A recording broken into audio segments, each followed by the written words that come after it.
pitcher in baseball. 9-0 with a 1.91 ERA. His 9-game winning streak is a career high and is the longest by an Astro this season and the longest active streak in the majors right now. And Lance, you look back at that last start in Cleveland where he only struck out 4 but still went 7 innings and only allowed a run. You've seen power pitchers like Roger Clemens, etc. How impressive is it when guys known for that still manage to dominate when they don't have their best stuff? Well, that's sort of the evolution of a young pitcher into a bona fide, ace, shutdown kind of guy, is that they give you a chance to win if they have their great stuff, or if they're not feeling great and they don't have their good breaking ball, or they don't quite have the zip on their fastball that they normally do, they figure out a way to win. So there's a difference between throwing and hoping and pitching with intent. And I think what you're seeing from Garrett is a maturation into a guy that now he's starting to pitch a little bit, and combine that with just the overpowering stuff, and you've just got a monster on your hands, and I wouldn't want to face him, I can tell you that. Yeah, you talk about a guy that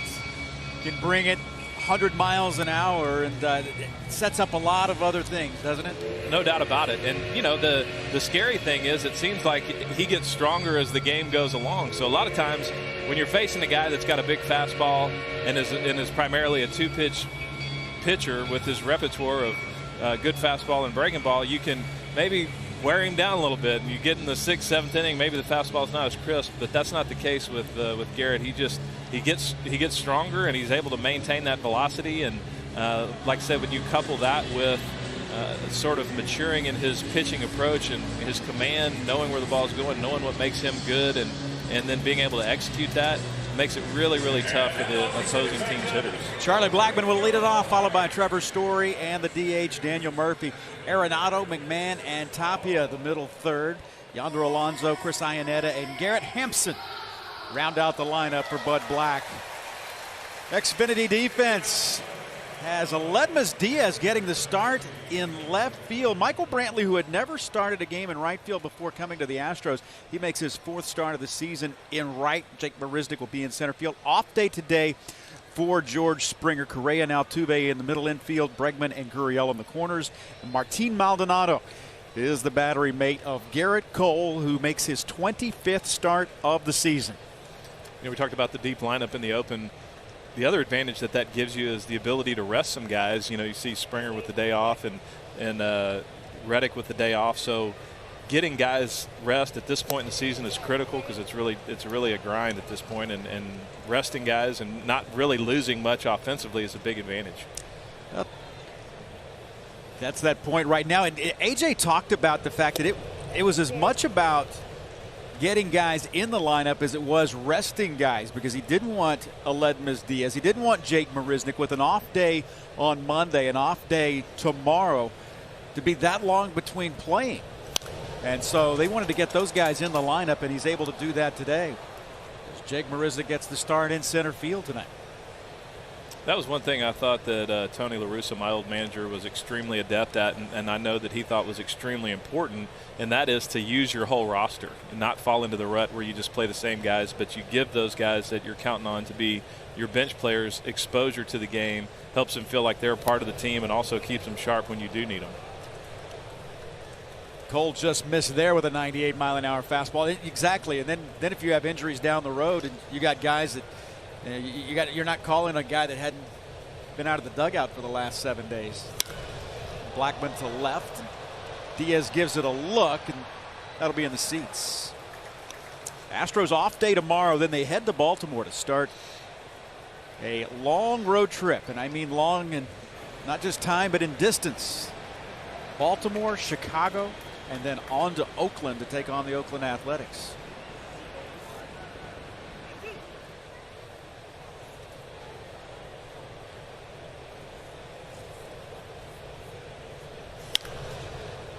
Popped up on the infield. Bregman over. And there's one away.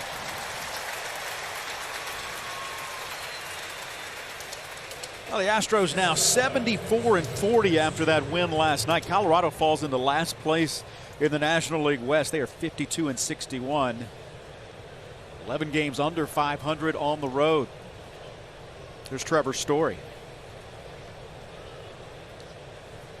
282 hitter, 25 home runs for Trevor Story.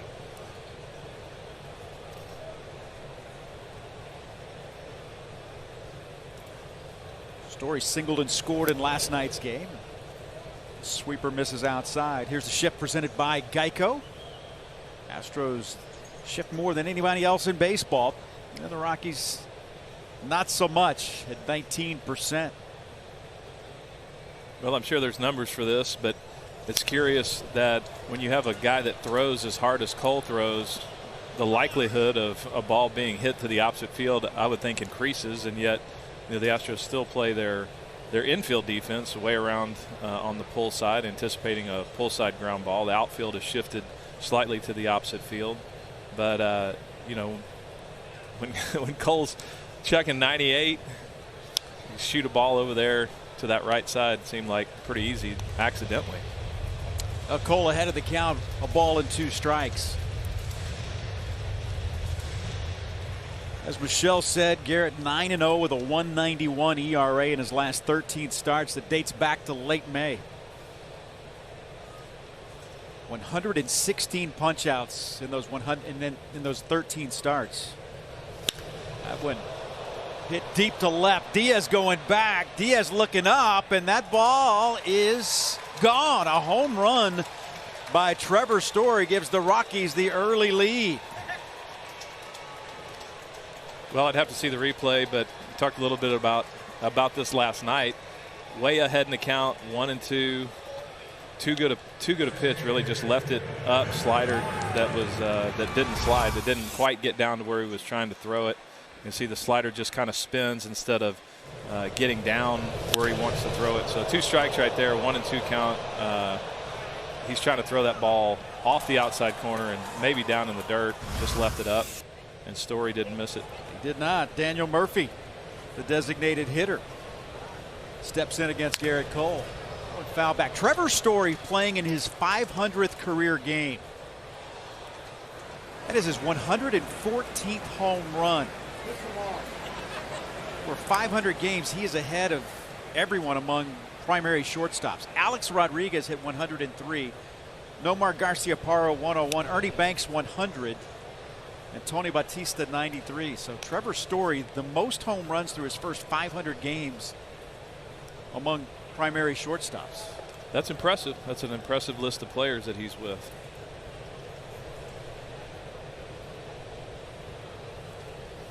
One ball and 1 strike. It's 2-1.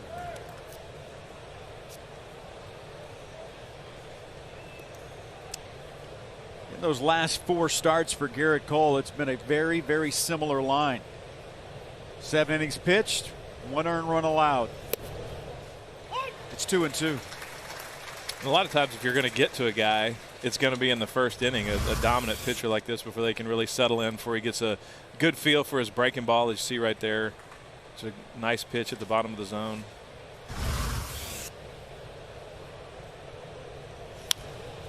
Foul back. Adrian Johnson calling the balls and strikes for this afternoon affair. Game number 115 of the season. Astros going into play today with a 9-game lead on the Oakland Athletics. Over 43,000 here last night to see Zach Greinke make his Astros debut. The Astros winning that game. Looking to sweep the homestand. Strike 3 call. That's a case of Murphy looking for the dog and getting the cat. He was thinking the something else. That looking heater, and got the breaking ball that just froze him. Mattress Firm super slow-mo. You can see spin, and you can see that Murphy had been had, and he knew it first.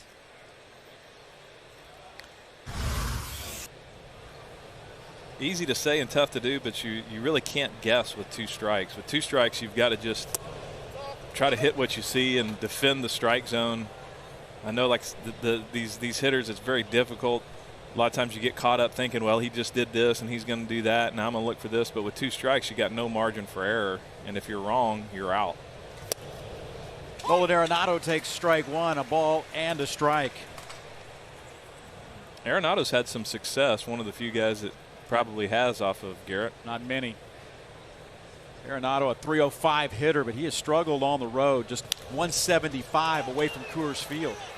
That one popped up. Martin Maldonado comes back. He'll make a play, and that'll retire the side. But a Trevor Story home run. The difference in this one is the Rockies get on the board.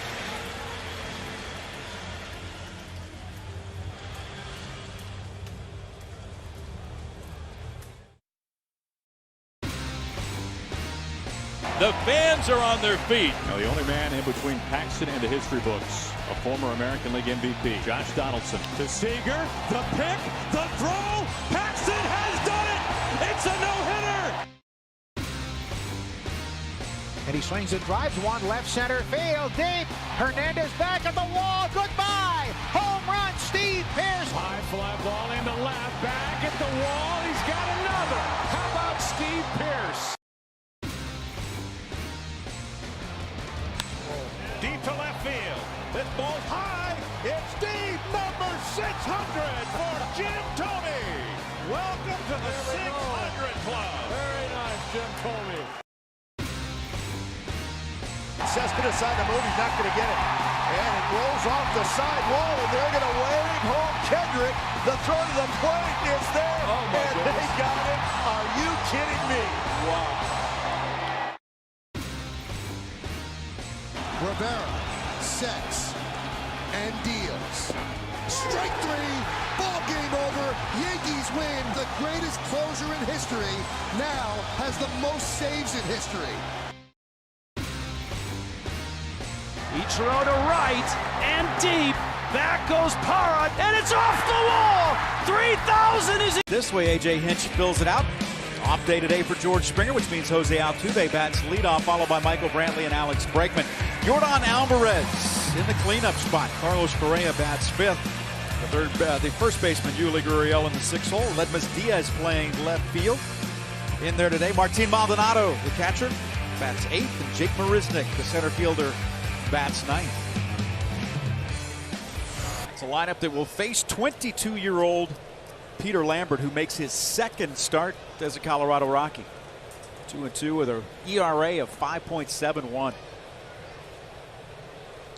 Rockies starters have struggled this season. Big splits home and road, as you might imagine, pitching at Coors Field on a daily basis. Faced the Astros back on July 3rd. Solid effort, 5 innings, gave up 4 earned runs in that one. And Altuve to left. One pitch, one run. A leadoff homer for Jose Altuve. Well, I was just going to make mention that a one-run deficit shouldn't be much of a problem for this Astro lineup to overcome, and it took one pitch to do it. Altuve with his 19th, and that was a bomb.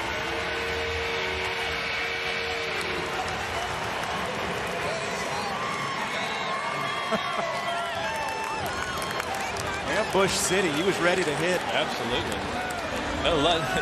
Didn't want to let him ease a first pitch fastball over for strike one.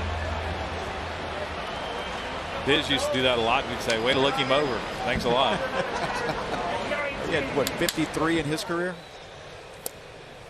There's strike one to Michael Brantley. So George Springer, who's got 32 career leadoff home runs, watching Jose Altuve do what he does.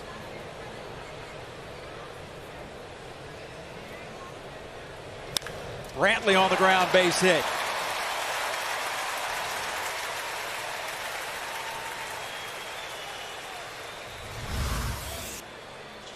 Andy Anderson strike zone shows it, man, up and in. He was ready to go. Yeah, and you know, he stands a little bit off the plate, Jose does, especially for a guy that you wouldn't think has that good of a reach. You know, most of the time guys that are shorter in stature stand closer to the plate, but he's off the plate, and the ball was middle in, and it was the way, you know, from where he's standing, that ball is really more right down the middle to him. So I think that's one reason that he does that, is he wants to make that ball that's on the inside corner, middle in, feel like it's right down the middle, and he got it and didn't miss it. Alex Bregman, who has been living in that cleanup spot here over the last few days, now moves up in the order with Springer out. He's hitting third today for the Astros. Take strike one. See him off the plate, Lance. Yeah, he's you know, you can see the hole that is sort of closer to the plate and further back. That's where most of the right-handed hitters are standing. But because of Jose's stride, he strides really closed. That's just kind of where he feels comfortable, where the ball doesn't feel like it's too close to him when it's a strike over that inside corner. You'll see that Bregman is a lot closer to the plate. You know, and they're both guys that are, certainly not as tall as Jordan is. And a lot of times you'll see Bregman's in a more traditional position for a guy that has the reach that both he and Jose do have. And so it's just interesting that Jose feels comfortable that far off the plate. You can see the difference there with Alex. He's got his back foot in that hole where most of the right-handers are standing. Fouled away. In that start for Peter Lambert on July 3rd at Coors Field against the Astros, he gave up 4 runs in 5 innings, walked 3, gave up 2 home runs, one of which was to Alex Bregman. That was his only at bat against Peter Lambert. Yuli and Bregman both went deep in that game.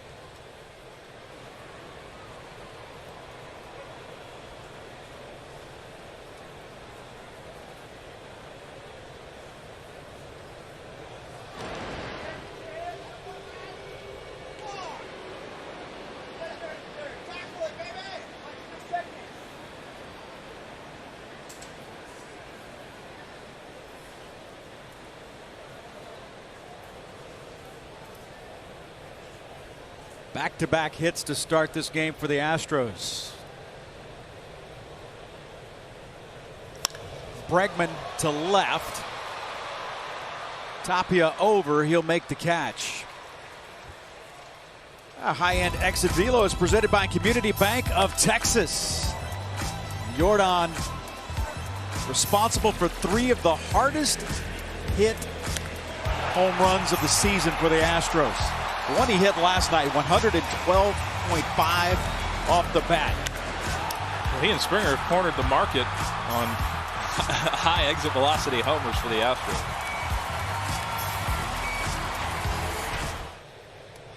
Here is Jordan, who hit that monster home run last night into the upper deck right field. He's 6 for 14 with 5 runs batted in on the homestand. 43 runs batted in his 42 big league games.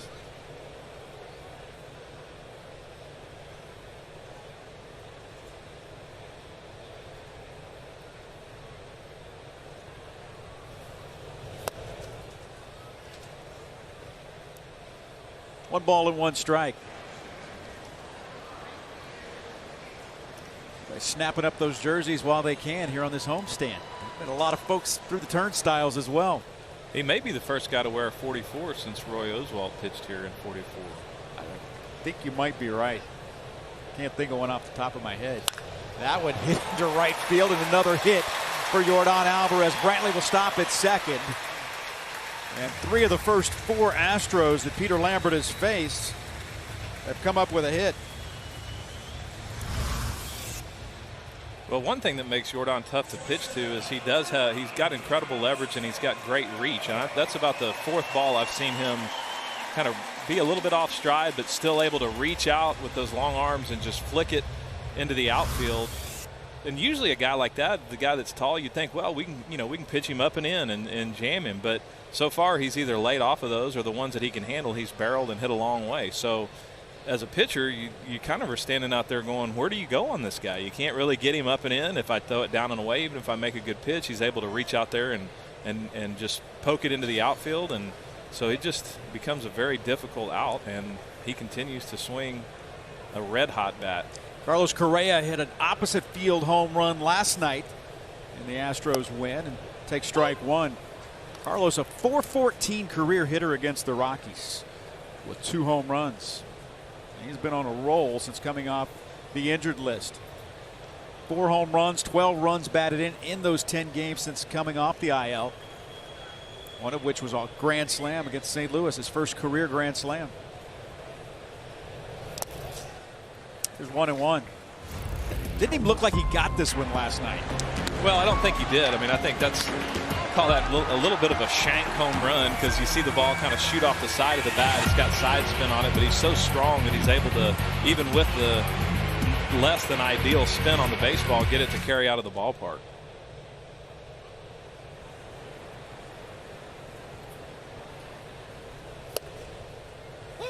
One ball and 2 strikes. Altuve led the first inning off on the first pitch, hammering it into the Crawford boxes in left field. And Brantley hit a single to right. Bregman flied out to left field, and then now Yordan Alvarez with that single to right. So runners at first and second will run in with one out. And a 1-2 count to Carlos Correa. Swing and a miss. Got him. There's two away. Well, and I'm sure Carlos, when he goes back in and looks at this at bat, he's going to rue that he didn't swing at the first pitch, which was basically I don't know if it was a fastball, but it was 89 miles an hour right down the middle. And a lot of times, you know, when you're facing a guy and you got runners in scoring position and you're a good hitter, as Carlos is, that pitcher is going to try to get ahead. He's going to try to use that first pitch to, especially the first pitch of the game that you've seen him. He's going to try to be aggressive and get strike one. And as a hitter, you really got to be ready when you get those RBI chances to swing from the second your foot hits the back of that batter's box, because a lot of times the first pitch you see is the best one you're going to get. Yuli, couple of home runs last night, up to 296. 21st and 22nd home run of the season last night. He also homered off of Lambert in that game on July 3rd. He got 5 home runs against the Rockies.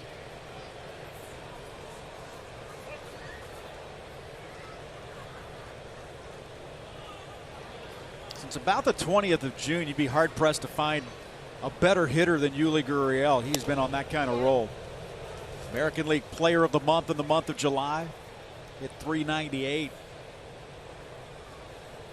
This is an example of this sort of an interesting way that the situation in baseball can change, and then the outlook of the pitcher. You know, you see that Lambert much more aggressive with Correa in terms of where he's throwing, because he's got one out and he doesn't want to load the bases in front of Gurriel. Well, now there's 2 outs. Gurriel's been swinging a good bat. You've got a guy that's not an everyday player in Diaz on the on-deck circle, and so you can see him being a lot more careful here with Yuli than he was with Carlos, because the situation of the game changed in terms of the number of outs. So now with 2 outs, he can effectively sort of pitch around Yuli and take his chances with Diaz with the bases loaded.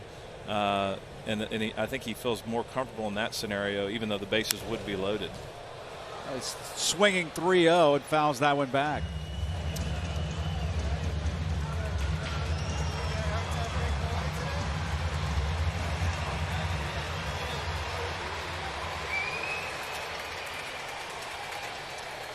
The other side of that is this young pitcher may not even he may not even be thinking that deeply about it, and he just may have trying to make a pitch, trying to make a pitch and hadn't been able to. So 3-1, still a good hitter's count for Yuli Gurriel.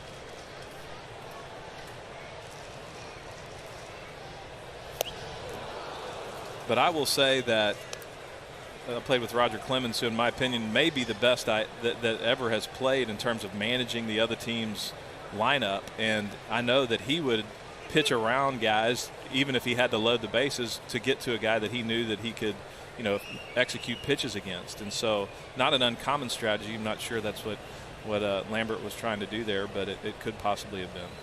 3 balls, 2 strikes. Yuli to left, looking up, and that one is gone. Yuli Gurriel, his 3rd home run of the series.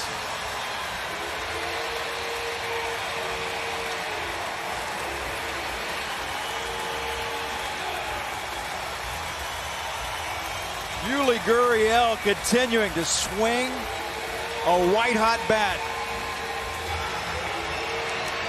You know, I'm really surprised they keep throwing him breaking balls kind of down and out. That's his kind of sweet spot. That was a changeup. It looked like that just didn't do a whole lot. Just kind of stayed right there middle in where Yuli could get the barrel on it. But the last several home runs I've seen him hit have been on off-speed pitches that are down in the strike zone. Haven't seen a whole lot of guys try to beat him up and in, which is a spot that you, I think, at least have to try to influence him as well as he's swinging the bat. You can't let him get his arms extended like he's been able to do over the last couple of nights. Rockies pitchers have just not been able to figure out how to get Yuli Gurriel out.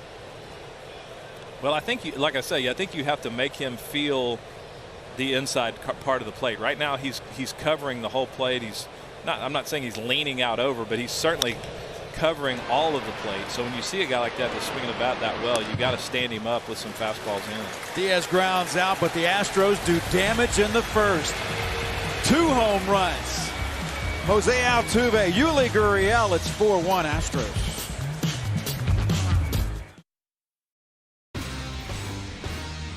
The fans are on their feet. Now the only man in between Paxton and the history books, a former American League MVP, Josh Donaldson. To Seager, the pick, the throw. Paxton has done it. It's a no-hitter. Yelich knocks one to the gap in right center. This could be the one. He's going to be held to a double. He's trying for 3. He's going to do it. Get down. He's in there. He flies one in the air to left center. Back at the wall, and it's gone! It's over! A walk-off home run to win Game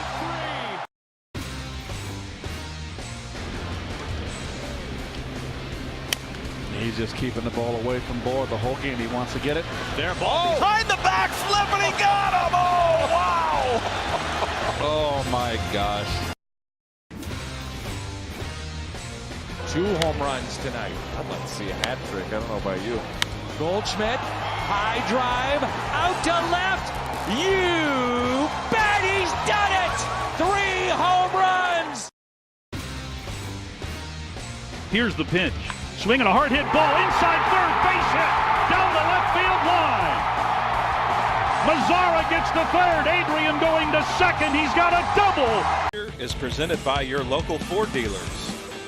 Garrett Cole, 4-seam fastball, been an extremely effective pitch for him. The main reason for that is because of how hard he throws and because of how tightly the ball is spinning. To a hitter, that ball looks like it's rising as it's coming to you. And, you know, the physicists would tell you that that's impossible. It can't rise, that it just doesn't drop as much. And so as a hitter, you've got this program that you've developed your whole life where a fastball comes in and it's got a certain amount of drop to it, and you use that to estimate where you need to swing. Well, you can throw all that out the window when Garrett Cole throws a fastball because of the velocity and because of the way it's spinning so tightly.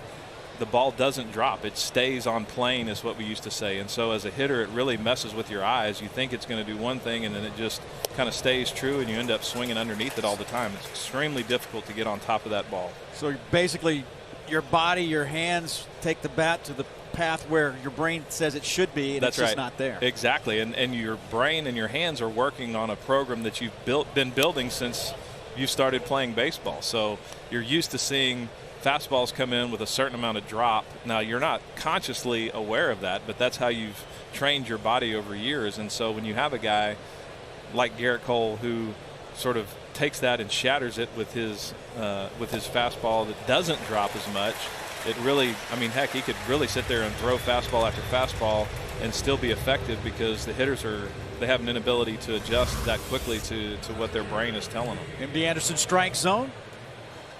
Good breaking ball dropped. He's throwing that spike curveball is what we call that. If you see in that slow motion replay, you see his index finger is up. He basically like buries his knuckle or his fingernail into the seam, and his index finger knuckle sticking up. And the reason guys do that is because you want the ball, when you're throwing a breaking ball, to come off of your middle finger. It needs to roll over the top of your middle finger. And a lot of guys, they can't get the feel for that ball rolling over their middle finger unless they spike it like that. It kind of moves the index finger out of the way. Some guys can throw a breaking ball with 2 fingers on the ball, their index finger on the ball, because they can feel it coming over that middle finger like it's supposed to. But when a guy has an inability to do that or doesn't feel comfortable doing that, they go to the spike curveball, and that forces the ball to roll over their middle finger, which creates a lot better spin and more spin, and that's why the curveball is so sharp. Ryan McMahon was the second strikeout of the game for Garrett Cole, and Ramel Tapia, who came up with a 3-run home run in last night's game to tie the game at 5. The Astros would go on to win last night's game going away, but it's got dicey in the early innings. Seemed like the Astros, every time the Rockies were able to mount a comeback, the Astros had an answer. Astros scored after the first inning, scored in every inning until the 8th. I thought that was going to be a fill in the blank. The Astros scored, and I was going to say in every inning. Exactly. I mean, exactly. Able to put up 4 spot on in the 4th inning, or in the 7th inning, I beg your pardon. Astros pick up their 74th win of the season. Astros now 42-15 here at Minute Maid Park. Best home record in the American League.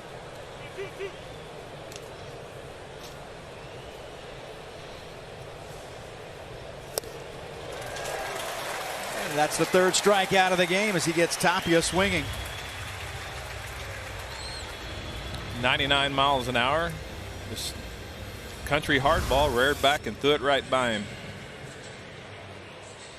Mattress Firm's Supermo. Now you see how that ball, you know, he's underneath this ball. The ball beats him, and his barrel is underneath it. But you can almost see it in that slow motion replay where at just the last 15 feet or so, instead of the ball kind of tracking down just a little bit, that sucker just stays true. And as a hitter, there's not a whole lot you can do. You almost have to tell yourself before you get in the box, I have to swing straight down on top of this ball to try to compensate for that. So you see how that ball just stays, it looks like it's just straight as an arrow, and even when Maldonado catches it, his glove's almost coming up as he's catching it, as opposed to a lot of times when you see a guy, especially guys that throw sinker, there's a slight down movement to the catcher's glove. But just a really tough fastball to hit. Yonder Alonso fouls that one back, and it's 0-2. Alonso came over from the White Sox. OPS over 1,000 in his 25 plate appearances since joining the Colorado Rockies.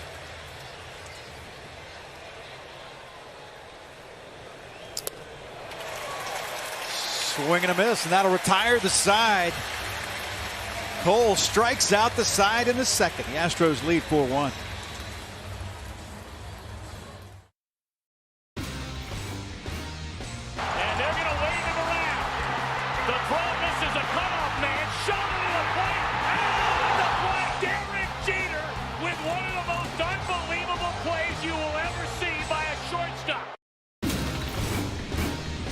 Looking for hit number one from Franchi Cordero. He struck him out. The Dodgers have thrown a combined no-hitter. And on the 13th and final strikeout of the game.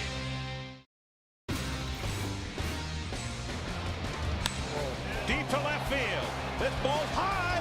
It's deep. Number 600 for Jim Thome. Welcome to the 600 Club. Very nice, Jim Thome. And he swings and drives one left center field deep. Hernandez back at the wall. Goodbye. Home run, Steve Pearce. High fly ball into left. Back at the wall. He's got another. How about Steve Pearce? Now a 3-1 for Acuna. Swinging a high fly ball. Deep to left field. Way, way back. It's gone. The grandest of all home runs. Out on the run is Liriano, and he makes the catch. An amazing catch. Sails the throw back to first base, and this is in time on the fly from Ramon Liriano. 1-0 looking for a fastball. In the air, right center field. The first one in the Phillies uniform is a bomb into the second deck for Bryce. The Strove poll. Go back to attend any of these four Astros regular season home games, which would you choose? This is a good one today. First game at the Dome, Nolan's fifth no-hitter. Mike Scott's no-hitter to clinch the division on September 25th, 1986. Justin Verlander's first start. That's a good one tonight. See, I'd go watch Mike Scott in the. I was there. Yeah. So I'm gonna go. I would go Nolan's no hitter, just to say that you saw it. Nolan Ryan no hitter live. Okay. Can't go wrong with that. No, can't go wrong. And one thing we've learned from the Chevy Stroh poll, if it has to do with Nolan Ryan, it's a lock. Yeah. It's gold. First game at the Astrodome would be something too. Grass in there, I believe, at that time. It was. Absolutely it was. They couldn't see pop-ups, so they painted the roof, and when they painted the panels on the roof, the grass died. Then they painted the grass and figured that wasn't going to work either. Made the painters happy. A lot of work. Then Roy Hoffines called a chemical company and said, look, create me a synthetic grass and I'll let you pay me a lot of money. We'll let you call it AstroTurf. There you go. The history of artificial turf. And now we're all glad it's history. Maldonado up the middle. Trevor Story over. Scoops and throws, and there's one away here in the second inning. Martin Maldonado batting 8th today for the Astros. The thing about playing in the Astrodome, which I was fortunate enough to play my rookie year there, or part of, you know, I was called up in July, so I didn't have a ton of experience there, but you'd be running through the outfield and all of a sudden you'd hit a hollow spot in the ground. So you felt like, well, there's a good chance I'm going to punch through this plywood that they laid over a hole here, and it was just a kind of a weird deal. Here's Jake Marisnik. Jake takes strike one. Now, did you ever go to the Dome as a kid and when the scoreboard was there? No. Because it became a totally different stadium. No, I never did. When the scoreboard was taken out to put the seats in for the Oilers, here's a ground ball. Nolan Arenado. And there's 2 outs. When they took the scoreboard out, they took the personality and what made the Astrodome unique out of the Astrodome. And it became Veterans Stadium with a roof on it. Right. So, well, the Astrodome, the Astrodome gave me a permanent scar on my right forearm. It's faded over the years, but you can still see it if you look closely enough. I dove for a ball that resulted in an inside the park grand slam. There's Altuve, hit the first pitch of the ball game into the left field seats. Diamondbacks, bases loaded. Tony Womack, 8th inning, tie game. Billy Wagner, they brought him in to try to get the final out of the 8th, and Tony hit a little humpback liner that I dove for. Came up short. Ball went to the wall. Inside the park grand slam. Lost the game. And got a huge strawberry. And on top of that, as a rookie, you know, you're trying not to make a colossal mistake like that. I had a friend that was running a business in France, and he called me and said, "You'll never believe what the CNN World Play of the Day was." You were there, right? That was me flopping around out in left field. A 10-pitch second inning for Peter Lambert. That'll retire the side.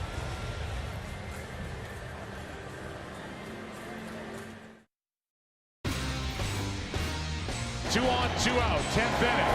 That's in the air to left. Here comes Fisher. Throw by Ethier. Astros win it in 10.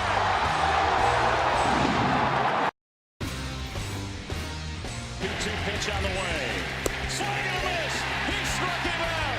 Verlander has done it again. The second no-hitter in his young career. Line drive back up the middle, base hit for Christian Yelich. Deep down the right field line and gone. And Yelich comes through again. It's a cycle for Christian Yelich. Here's a ground ball right side, could do it. The Houston Astros are world champions for the first time in franchise history. And building to this moment, world champions. In the air to deep left field for Tatis Jr. His first home run in the majors is a 2-run blast. There's contact, and then there's that. And the pitch on the way. Bodie drives one in the air. Deep center field. Back goes Taylor. It's got a chance. It's a grand slam. A grand slam for David Bodie. The rankings are driven by GMC, and Carlos Correa leads all shortstops with a .991 fielding percentage. And AJ Hinch said to me yesterday how undeniable Correa's presence is defensively, not just because he's good, but because he makes Altuve and Bregman better defensively as well. And Kevin and Lance, how good has that defense been in his 10 games back? Well, that's the part I think that you could look at 2 things. One, his ability to turn on a baseball, and 2, the way he has played defensively tells you that he is good to go and 100%. Well, we used to be highly skeptical of those guys that had a real high fielding percentage because you tell yourself, well, they're not taking enough chances, you know, or they're not covering enough ground. And you used to see these guys that were effectively rose bushes at their position, but if you hit it right to them, they'd catch it every time. Correa's not that way. He covers a lot of ground, and I know there's metrics now that sort of identify that and define it, and are able to objectify that data. And but with the naked eye test, he covers a ton of ground, and he's very sure-handed. He's just an excellent defensive player. Chris Iannetta leads it off here in the third. Garrett Cole needed just 12 pitches to strike out the side in the second inning. The thing about Correa that's unique for his range is the fact that he's such a big guy. Well, he's one of those human beings that the Lord has decided to bless with a ton of athletic ability. For a tall, sort of a lanky built guy, he moves just really well, very smooth, very graceful, got great hands, got really good instincts for the timing that's required to get it and get rid of it. That is 4 straight Colorado Rockies that have gone down on strikes. 5 of the last 6 Rockies that Garrett Cole has faced. That's what you call freeze cheese, right on the outside corner. No chance. And as a hitter, one of the sort of maxims as a hitter is don't let them beat you away with 2 strikes. Like, don't let them throw the fastball on the outside corner for strike 3. But when, again, the deception that Cole creates with his spin rate and his velocity, it's just hard to pull the trigger. I mean, that ball probably looked like it was going to be down in a way, and it just stayed true and go grab some bench. Garrett Hampson, he's the 9th place hitter in this lineup today for Bud Black. 2 balls and no strikes. Hampson playing in his 64th game for the Rockies. Been on a roll since the All-Star break. Hitting .282 since the break. Well, the Rockies had a terrible July. Started August by taking 2 out of 3 from the San Francisco Giants before coming in here to Minute Maid Park and getting beat last night.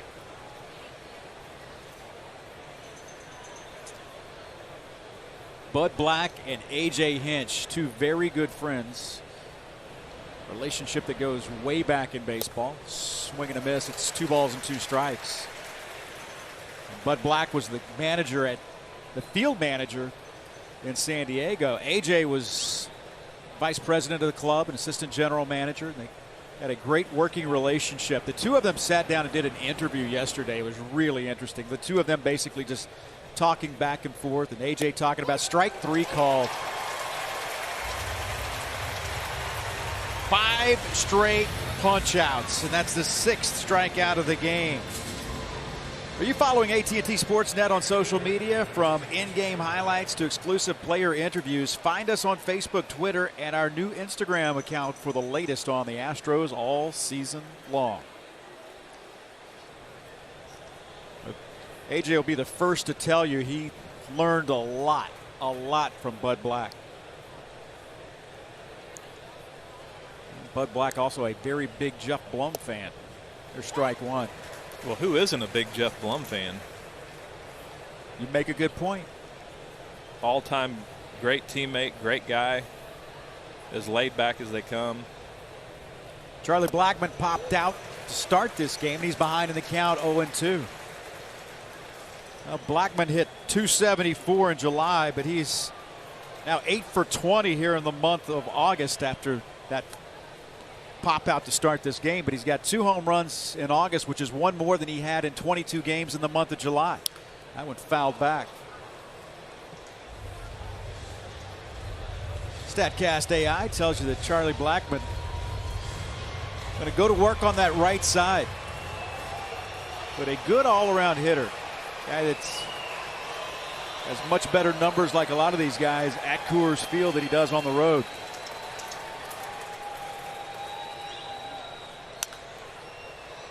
Some of that graphic is a little bit misleading, or show that it looks like that Blackmon might be a pull happy guy, but you really, those are miss hits, or those are swings where the timing's off.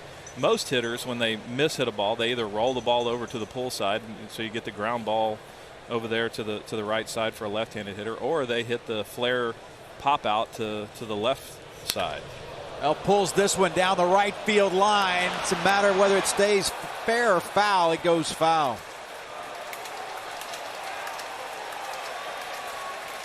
That's a devastating development if you're a hitter. That's one of the hardest things to come back from, is a homer just foul And that was a 100-mile-an-hour fastball that he yanked.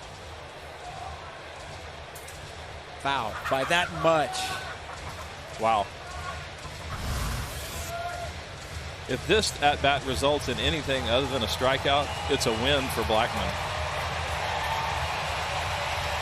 All right, you hit velocity as well as anybody.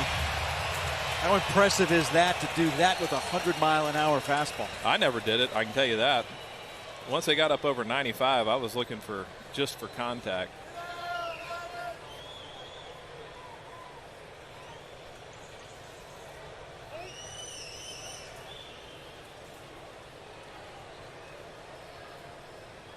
May get a steady diet of back foot breaking balls here after that. Just outside. Change up in at 92 miles per hour.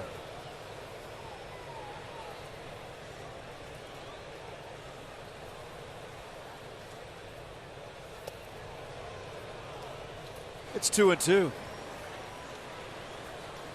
I would have liked to have seen maybe an attempt at the back foot slider right there, because when you've been pitching a guy in, throwing a fastball in, he's kind of set up for that, where the slider would start out. Looks like it's the same fastball in, and it just disappears. I mean, I certainly understand Cole wanting to stay away from Blackmon after sort of policed a 100-mile-an-hour heater just foul out of the ballpark. But really, the way that he had him set up, I like the back foot breaking ball. 2-2, foul back.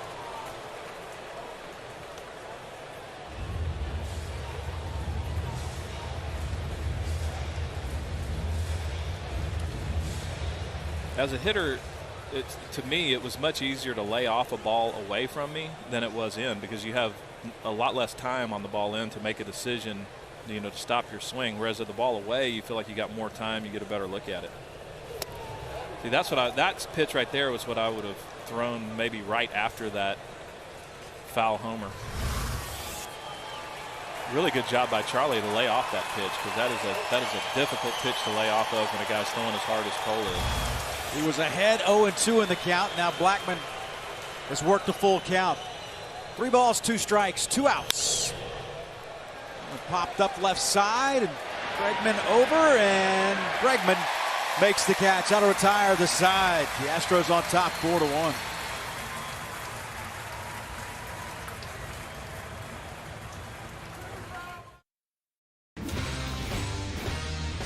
Robinson Cano in his Mets debut. Sox one out center. Back goes Robles into the gap to the warning track at the wall, and it's out of here. Robinson Cano goes deep in his first at bat as a New York Met. Looking for hit number 1 from Franchi Cordero. He struck him out. The Dodgers have thrown a combined no-hitter. And on the 13th and final strikeout of the game. Cespedes on the move, he's not going to get it. And it rolls off the side wall, and they're going to wave home Kendrick. The throw to the plate is there, and they got it. Are you kidding me? Wow.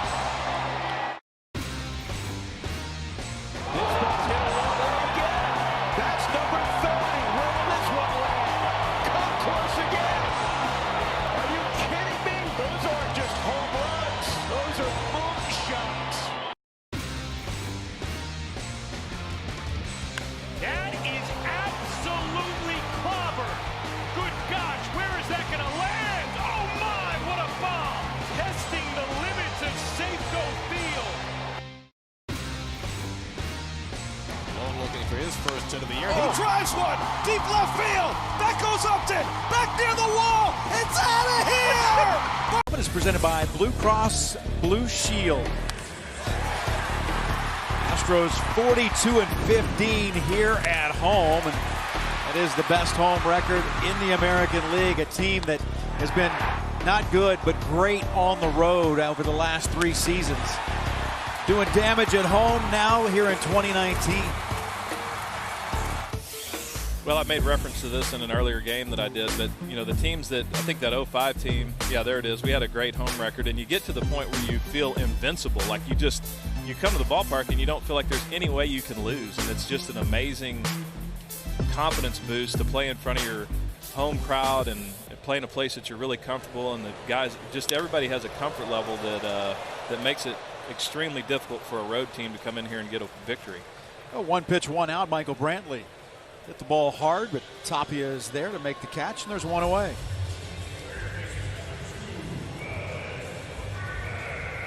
Peter Lambert making his 11th start. He is not. It's not exactly like he's had a soft landing spot coming into the big leagues.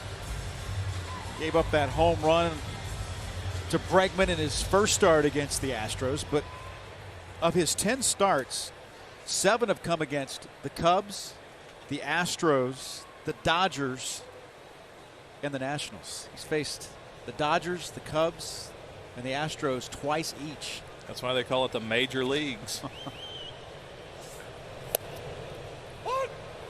Bregman takes strike 1.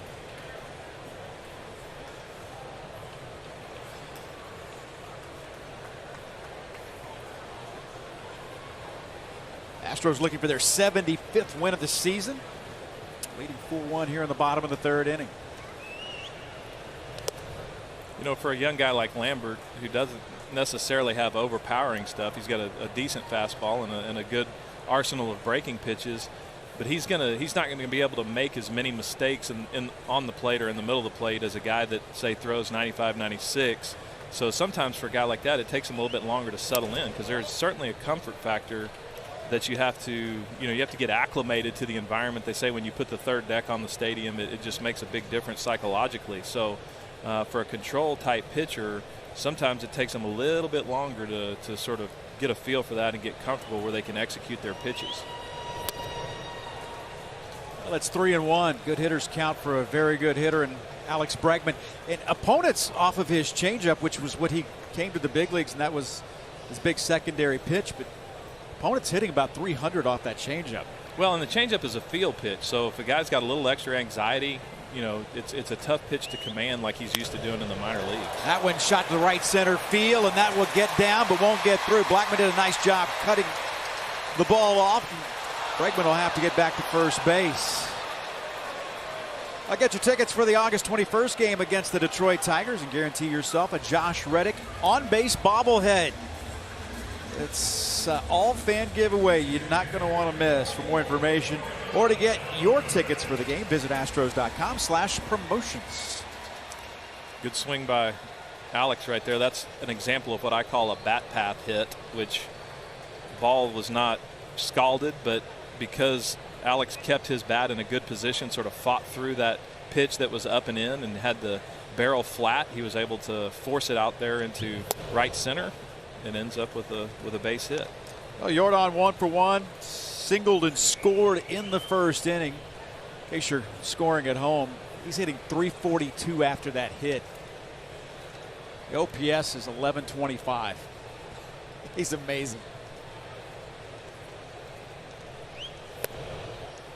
Well, a lot of times when you see a young guy that comes up and has that much success early on, you think, well, it's just not sustainable. And I remember thinking that about Albert Pujols when Albert came up, and we put the graphic up last night that shows how similar Jordan is to Albert in his first 42 games or so. Yep. And I have a sneaking suspicion that this is sustainable. I think 0 for 9 has been his longest drought. That's pretty heady stuff, 43 games into a career. Well, to me, what I've seen is he's been challenged in all areas of the strike zone. I mean, they've pitched him down and away. They've tried to crowd him up and in, and he's been able to handle everything. And on top of that, he hasn't lost his plate discipline. So you just see great balanced approach. It's not like he's getting cheap hits. I mean, he's putting the barrel on the ball consistently, and a guy that can do that has an ability to maintain that high level of production. 43 runs batted in those first 42 career games. You know, Hoskins was the last guy to really do it in 2017, but you go back from that, Albert, and then you start getting into the 1950s, the 1930s. Gives you an idea of the kind of company he's keeping right now. There's another walk for Yordan Alvarez. When Ted Williams is on the graphic, you're good. You're in good shape. Yeah. And Joe DiMaggio, not bad either. Not 36 bad. and 39. Well, that last take is a great example of his maturity and his unwillingness to just wildly flail at a pitch that's not a good pitch to hit. He's had a 3-1 count, which is an up count, an advantage count, obviously. And as a hitter, you're really looking to swing the bat. You're looking to do some damage. And here's the changeup, 3-1, the right idea by Lambert. But you see Jordan just refuses to swing, even though I can tell by the way he's loading right there. I mean, he's looking for one pitch in one spot. He didn't get it. He lays off. And to me, this speaks to the difficulty of pitching to this lineup, because now you walk Jordan, you move Bregman into scoring position. So with a lot of lineups, okay, you're going to face 5, 6, 7. Well, with the Astros lineup, you're going to face Correa, Gurriel, and Aledmys Diaz when you start looking at 5, 6, 7 in this lineup. Well, you can't walk guys. That's the killer against a good lineup. The tendency is, I got to pitch these guys careful because they're such good hitters, but they're still human beings. You got to stay aggressive. Walks compound the problem, and being in that mindset where you're not as aggressive as you normally would be, maybe against the team that you didn't quite have as much respect for. It's almost counterintuitive. You've got to be super aggressive. You've got to make guys earn it. You can't give free passes, because then you find yourself in a lot of these situations and it's not good. Or it is good if you're the Astros. Yeah, exactly. And he falls behind Correa 2-0. See, and you see he's picking, like he's using his off speed, pick. He's not really aggressively going after these hitters, and he's unintentionally compounding his woes, because now he's got a good hitter and a good hitter's count, and he's got 2 guys on base.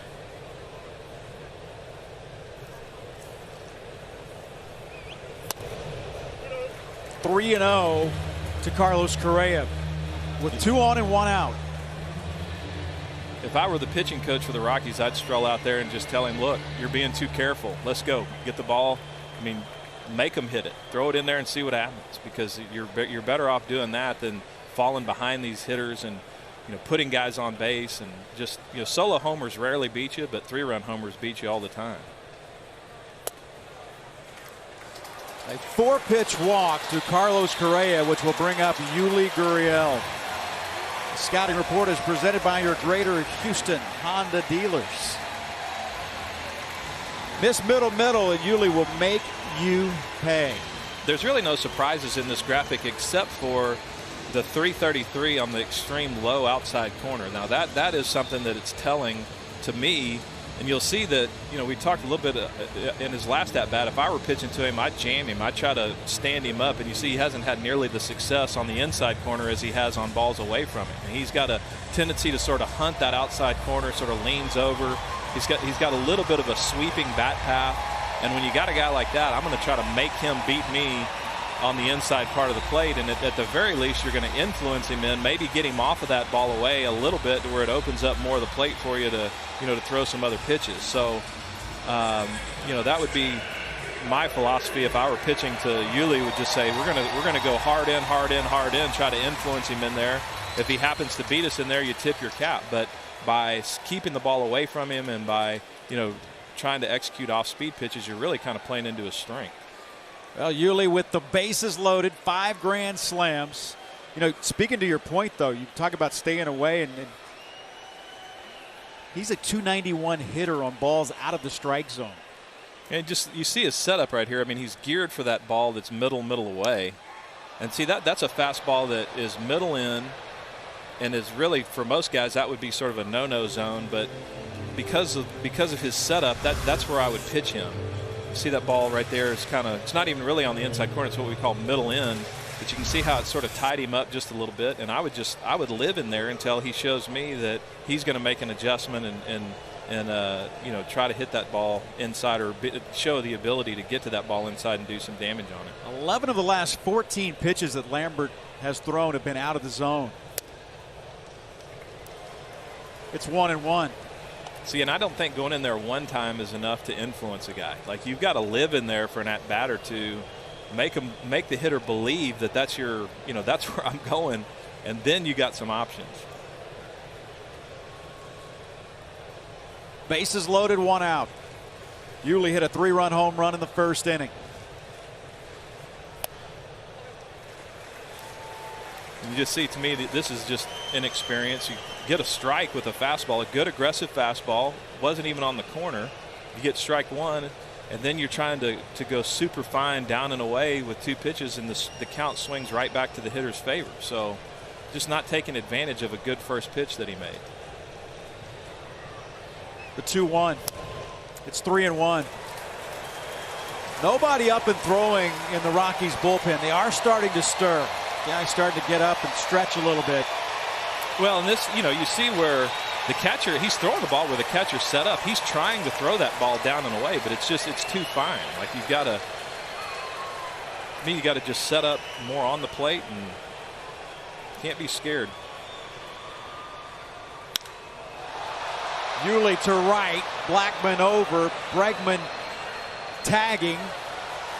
The throw comes to third base, and Alvarez is into third, and the Astros lead it 5-1 on the sacrifice fly, and RBI by Yuli Gurriel. He's got a 4 RBI day, and we're in the 3rd inning.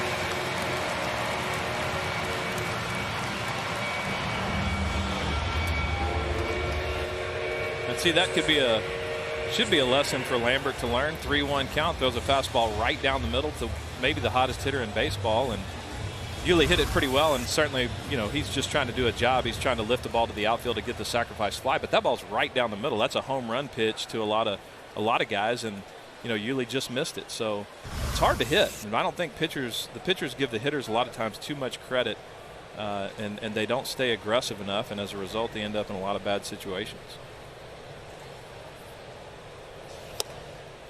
Ledmus Diaz takes strike 1. Diaz grounded out his first at bat.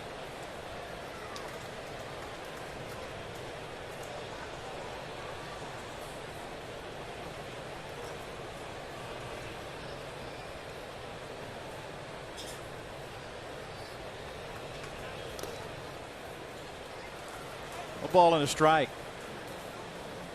Alvarez at third. Carlos Correa at first base. Astros scored 4 in the first on a couple of home runs. Batted 1 here in the 3rd.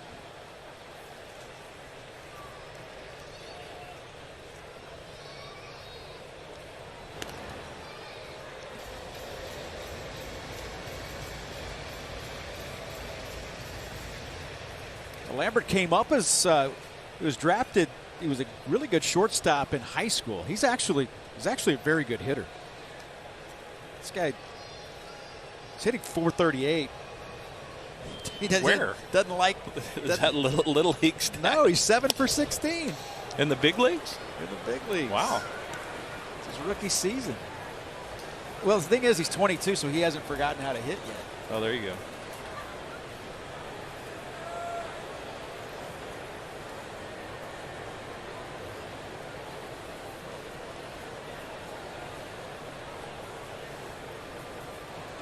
A ball and 2 strikes to Ledmus Diaz.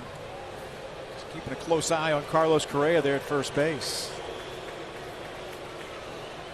Well, and this is a good spot for Correa to try to run, kind of down in the lineup, take a chance here with 2 outs to get 2 men in scoring position, so a base hit scores 2 instead of 1. Diaz to right. Blackman is there, and that'll retire the side, but the Astros, Blackman didn't know there were 2 outs. Kind of double clutched on me. Astros add a run. It's 5-1.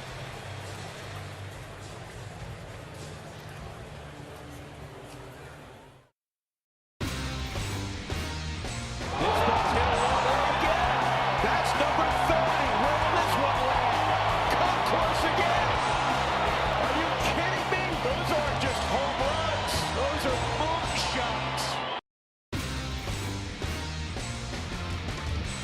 That is absolutely clobber. Good gosh, where is that going to land? Oh my, what a bomb. Testing the limits of Safeco Field. Robinson Cano in his Mets debut. Sox one out to center. Back goes Robles into the gap to the warning track at the wall, and it's out of here. Robinson Cano goes deep in his first at bat as a New York Met. Sale winds, he fires. Swing and a miss, strike 3, it's over. The Red Sox have won the World Championship. They win the World Series 4 games to 1. Can you believe it? Looking for hit number 1 from Franchi Cordero. He struck him out. The Dodgers have thrown a combined no-hitter. And on the 13th and final strikeout of the game. 9:49 now in Atlanta, 6:49 in Arizona, and a 2-2 to Perez. Swing and a miss, and Randy Johnson has thrown a perfect game.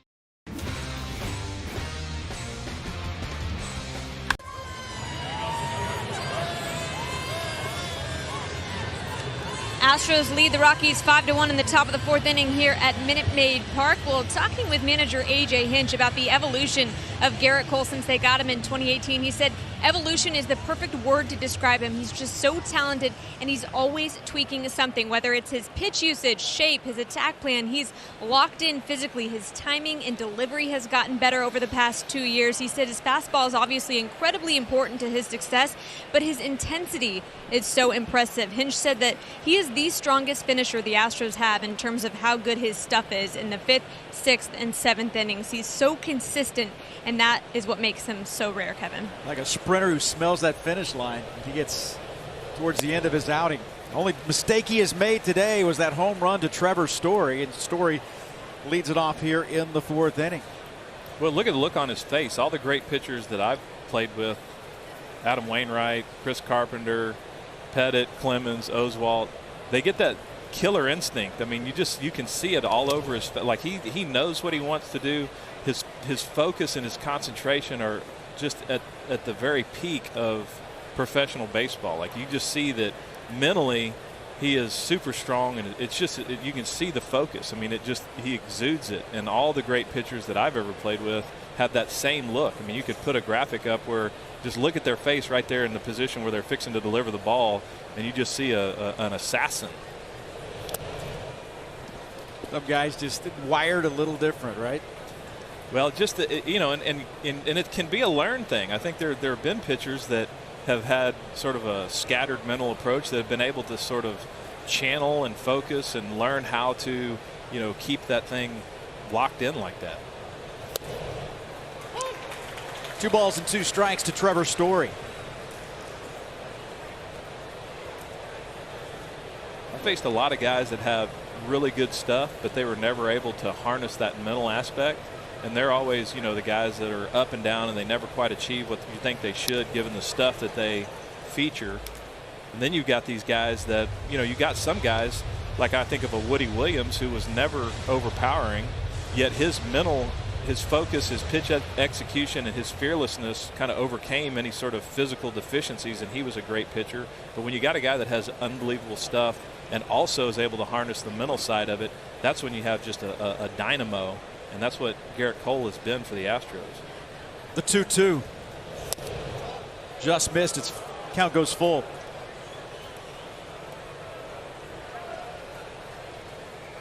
That's why he would be. A.J. Hinch says, he's an easy guy to catch just because you put the glove there and he hits the glove. But, man, you got to be on the same page. You got to be ready to go with the game plan if you're behind the plate. Strike 3 called. That's the 7th strikeout for Gerrit Cole with 1 out in the 4th. Yeah, and that ball, I can promise you, that ball looks like it's going to be down in a way, and it just planes out. It stays sort of at the knees or just above, and at the hitter's brain, Story's sitting there going, I thought that ball was going to be low, and it just stayed right there. 4 of the 7 punch-outs have been looking. He is now 7 strikeouts. So this one popped up on the infield. Correa underneath it, makes a catch. It's 2 away. Well, grab your friends, lace up your shoes, and join Lance Berkman and the Astros Foundation and the Houston Police Department for the annual Badges and Bases H-Town Run presented by Chenier. The family-friendly 5K, 10K run will take place Saturday, September 28th. For proceeds, all the proceeds benefiting both organizations. To register, visit astros.com/run. You keep trying to commit me to that run. I'm not 5K. I mean, I thought we talked about that yesterday. I told you we'd have a golf cart ready for you. We'll take care of a couple of those Ks. Astros on top 5-1 as Nolan Arenado. 0 for 1. Arenado fouled out to the catcher Martin Maldonado. A swing and a miss. That's what you call a predetermined swing right there. As a hitter, sometimes you get in there and you can't help yourself. You're thinking, I'm swinging, I got to aim. This guy's throwing hard, I'm going to get the head out. Then he throws a 50-foot breaking ball and you look silly swinging at it. No balls and 2 strikes.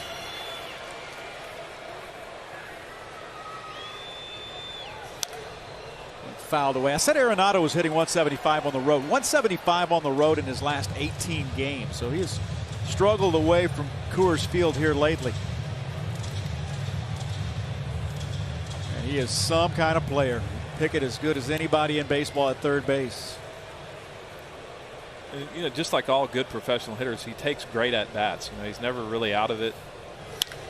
Well, that one hammered to left. Diaz is back, and Diaz will watch that one go into the seats, into the Crawford boxes. Second home run of the game for the Colorado Rockies, and it is a 5-2 ball game.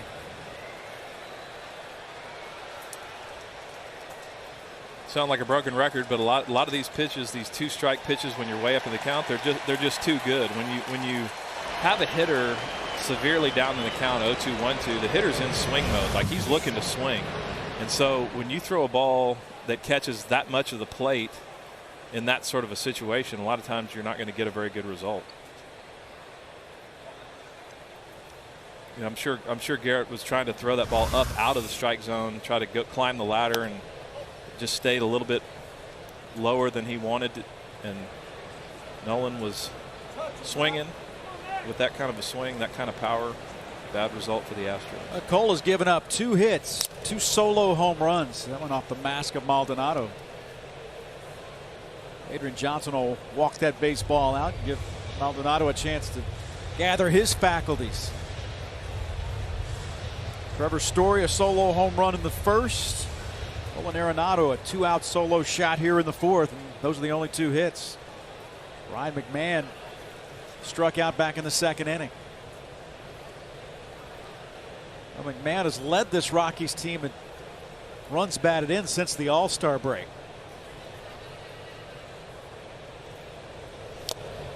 Swing and a miss. It's 1-2.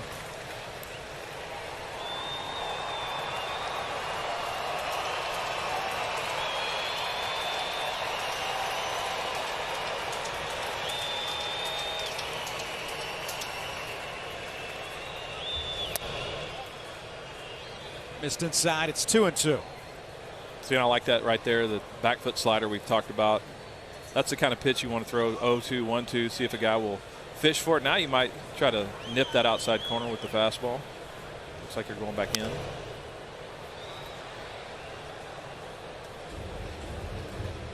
We talked about the Rockies going 6-19, 6-19 in the month of July.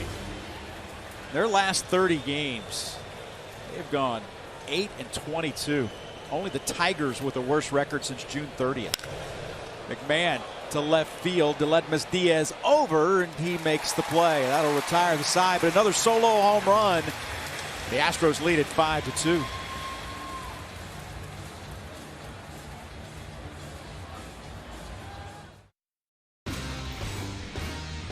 Seattle Mariners, Felix Hernandez, the 2-2. He got him! It's finally happened! A perfect game by a Seattle Mariner! It was done by the King!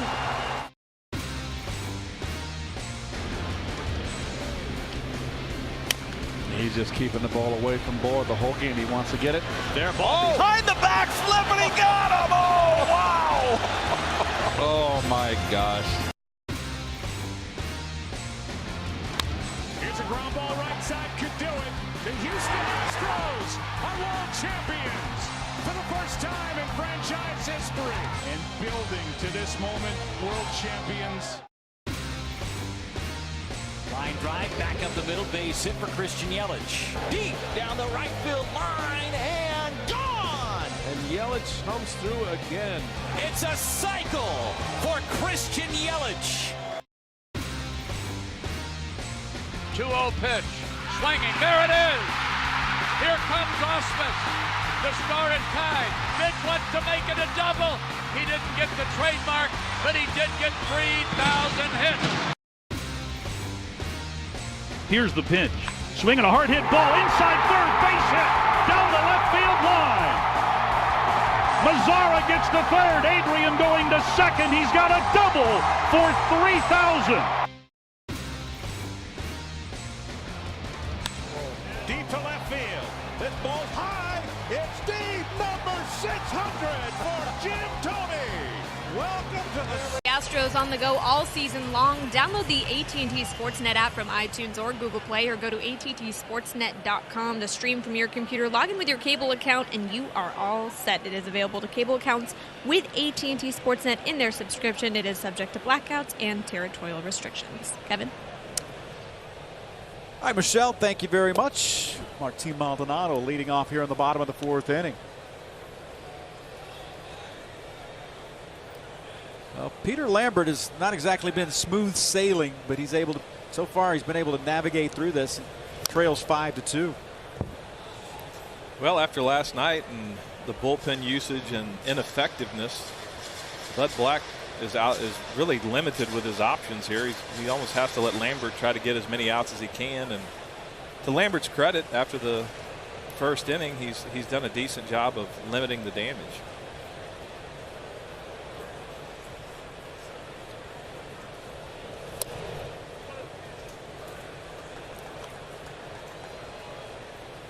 Martin grounded out to shortstop back in the second inning. Astros started this homestand with a 3-game sweep of the Seattle Mariners. Won last night's game and looking to sweep this homestand. They lead 5-2 in the bottom of the fourth. That's a nice little one-hop play. How you bring your glove.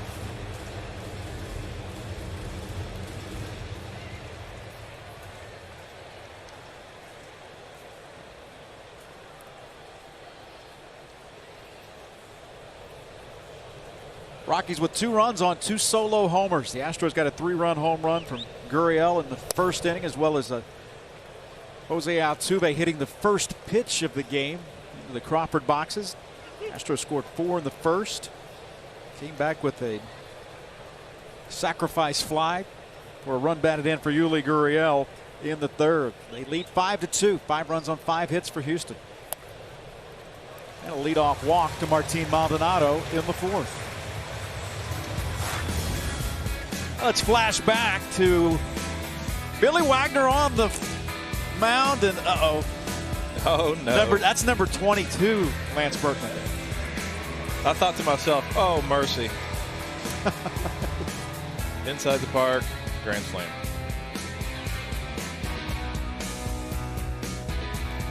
It was a tough read. Yeah, well, try to make a great play, try to save the game, and to no avail. So were you guys? You guys were tied at that point? Well, I actually think they had a 1-run lead, but it was one of those deals where it's like, if we can just limit it here, hold it right here, that was the game right there. So I thought it was worth the effort. Sold out.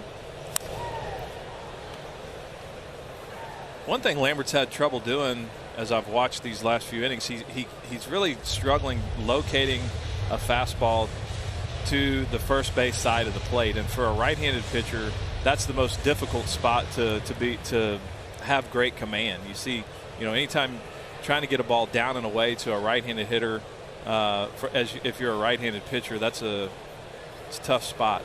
Seems like he's got better command when he's tried to go in the few times that he has. He's thrown some decent pitches, but really tried to nip that outside corner and it just kind of hanging on to it too long and jerking it across and falling behind in some counts. See right there, that's a jerk ball. Like he's just doesn't have the right feel for his release point, and it could be a little bit of a mechanical deal, but really that's a pitch that he needs to be able to execute if he wants to be effective.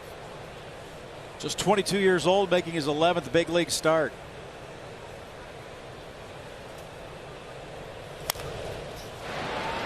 Left side, Arenado. He'll have to hold on to it. No chance of getting Marisnick going down the line. That'll be the infield single for Jake Marisnick, and the Astros have runners at first and second with nobody out in the fourth as they turn the lineup over to the top with Jose Altuve.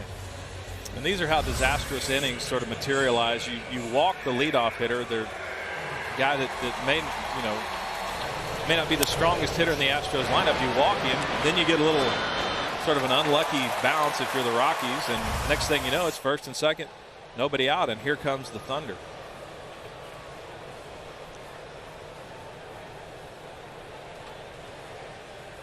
First pitch of the game.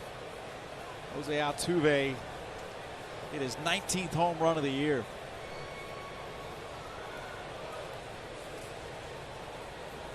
Bats here with the Astros on top 5-2, 2 on and nobody out in the fourth. That's a great look at where he stands as opposed to most other right-handed hitters. He's forward in the box and further away from the plate. StatCast AI presented by AWS. Jose Altuve, 98 miles an hour off the bat at 35. Projected distance of 380 feet. His launch angle 35 degrees off the bat.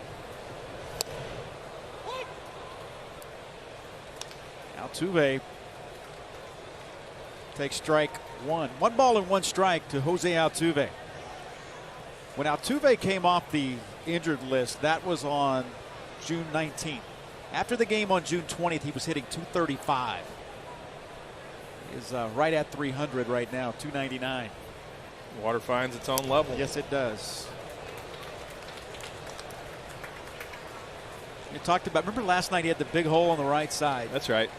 And you know, most guys, when they're not thinking about it, they're going to hit it with a spray chart kind of like this. But last night that hole was so inviting. I think you saw him purposely, look to go that way and got a ball that he could do it with and slashed it over there. So, a guy that's as good a hitter as Jose is going to have above average bat control and has the ability to do some of that, even though the spray chart looks like he's certainly pull dominant. And it's really how most hitters are. Just doing what Lance said he should do. And they just, looking at that swing, you can tell he's really trying to stay on top. He's really trying to hit the ball that way. Now, the funny thing to me was that the Rockies were playing the defense that just sort of let him do that. Played the second baseman way up the middle, and the first baseman had to hold the runner on. So you have just virtually nobody playing on the right side, and Jose took advantage. Altuve in his this being his last 22 games, including today, as he draws the walk. That was his 8th home run in those 22 games, and he has scored 22 runs as well. Bud Black on the phone to the bullpen.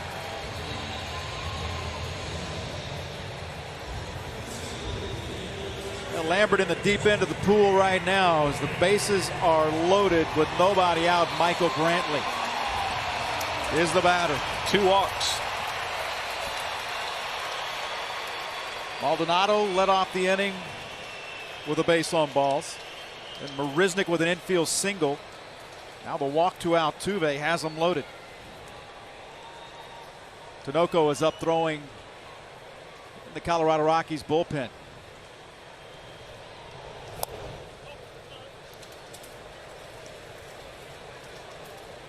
Just not enough aggressive intent on these pitches. Just, and you can understand why. Obviously, really tough lineup for a young pitcher to face. But one thing he'll learn as he goes is you're just better off, hey, I got to get aggressive right here. These guys are human beings. I got to make somebody hit the ball at some point.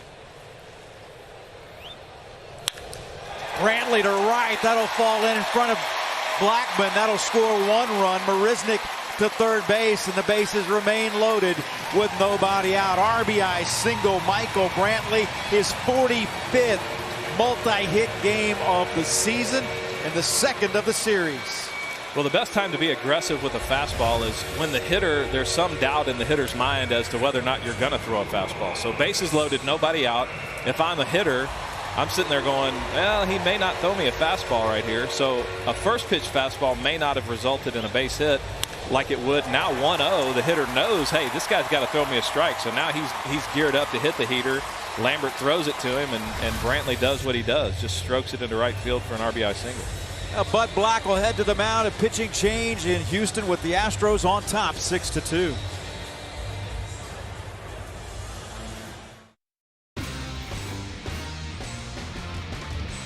That is absolutely clobbered. Good gosh, where is that going to land? Oh my!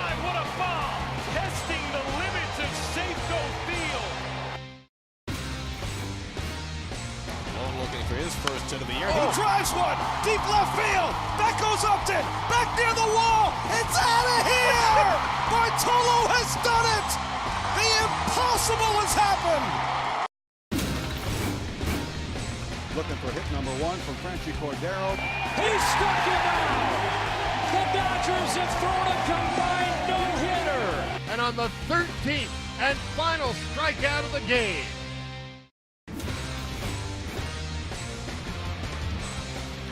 In the air to deep left field for Tatis Jr. His first home run in the majors is a 2-run blast. There's contact, and then there's that. And he swings and drives one left center field deep. Hernandez back at the wall. Goodbye. Home run, Steve Pearce. High fly ball into left, back at the wall. He's got another. How about Steve Pearce? Yelich knocks one to the gap in right center. This could be the one. He's going to be held to a double. He's trying for 3. He's going to do it. Get out. As more is presented by HEB. Alex Bregman, after a slow month of July, has heated up in a big way here in the month of August with 4 multi-hit games, hitting .474 with an .895 slugging percentage here in the month of August. Yeah, one of the reasons for that is I think Alex has got a good feel right now for a nice flat bat path. For all the talk of the upswing or, trying to hit the ball in the air, you see a guy like this, see how flat that bat is coming through the zone. Now, obviously, when you super slow-mo it, you see that he is catching the ball on the upswing, but to the naked eye, the barrel is so flat as it comes through the hitting zone. You see there he's got the barrel in a good position behind the ball early, and he keeps it there a long time. And what that does is it sort of buys you margin of error. So if you're a little bit late on the fastball, or any pitch like he was last time, and last night he hit a double doing the same thing, you're able to still hit a line drive to right field. If you're a little bit early, the barrel stays flat, stays behind the ball, and you end up catching the ball in the barrel, and that's where your home runs and your doubles to the pull side come from. So Alex just got a great feel, got a real nice bat path working right now. When we say flat, that's what it looks like to the naked eye. If you just watch him swing, looks like that barrel's coming very flat through the hitting zone. Jesus Tinoco, the rookie, making just his 8th big league appearance, called up Sunday. Carlos Estevez was put on family medical leave. Now facing Bregman with the bases loaded and nobody out. The Astros on top 6-2.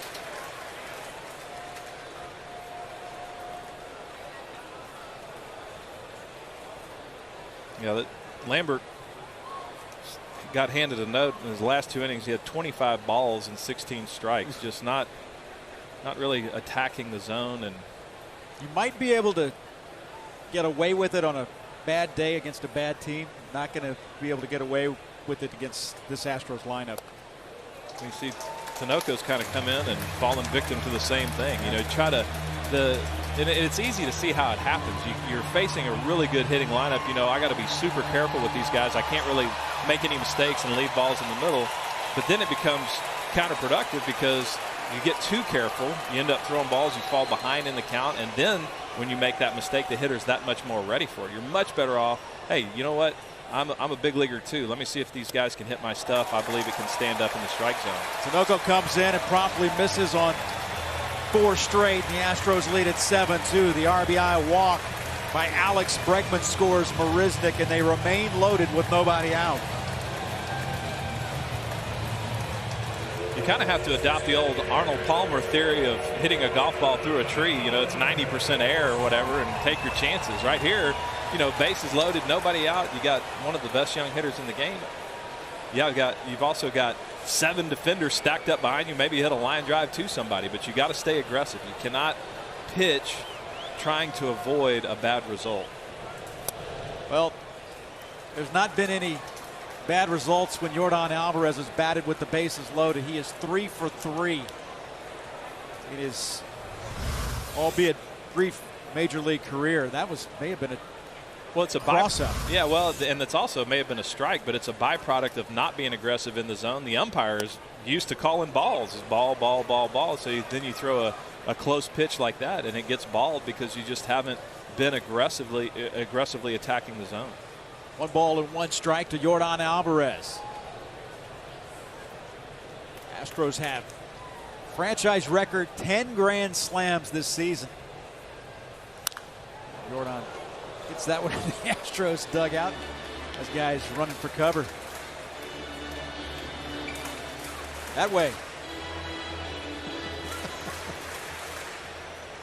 I think he may have gotten Springer off the back wall. Got him on the carom. Well, Springer may have been dozing in the corner of the dugout there and may have rudely woken him. 1 ball and 2 strikes. Nobody out. The bases loaded and 2 runs in. And a swing and a miss. Got him with a good sinker, and that's 1 away in the inning. That was a nice job influencing Yordan in and then throwing the good sinker down away. You can see how all of Yordan's momentum is going towards the pull side. That slider kind of breaking down and in really opened up the outside corner. Able to get the strikeout. Carlos hit his first grand slam right after he came off the injured list in that series against the Cardinals.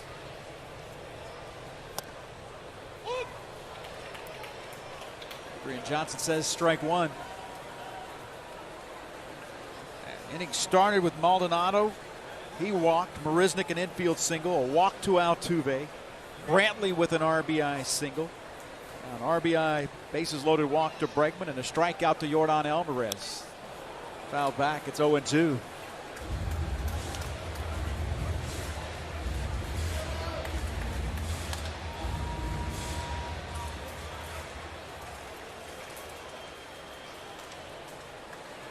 Yuli waits on deck. Tinoco, a 24-year-old Venezuelan-born right-hander working here. Just came up from the minor leagues on Sunday. Was recalled. Was able to throw that one in under his hands, and there's 2 away. Well, there, the last 2 at-bats, you've seen a more aggressive approach to the zone. You know, first pitch to Correa right there was a good hard fastball in the inside corner. Then he throws the slider, and then he comes back with another fastball, and he gets Correa to chase the ball out of the strike zone because he put him into swing mode. That's a lot of times when a pitcher is aggressive in the zone as a hitter, you feel like, hey, this guy is, you know, he's attacking the strike zone. It puts you into that mode where you're swinging, and then that's where you'll get a swing at a ball maybe out of the strike zone like you saw right there. Ball 1 to Yuli Gurriel. Yuli has driven in 4 of the Astros' 7 runs today. That is 44 runs batted in since June 23rd. Yuli had an 11-game hitting streak going into the All-Star break. In the first game out of the break, that was snapped at Texas. Then he went on an 18-game hitting streak after that.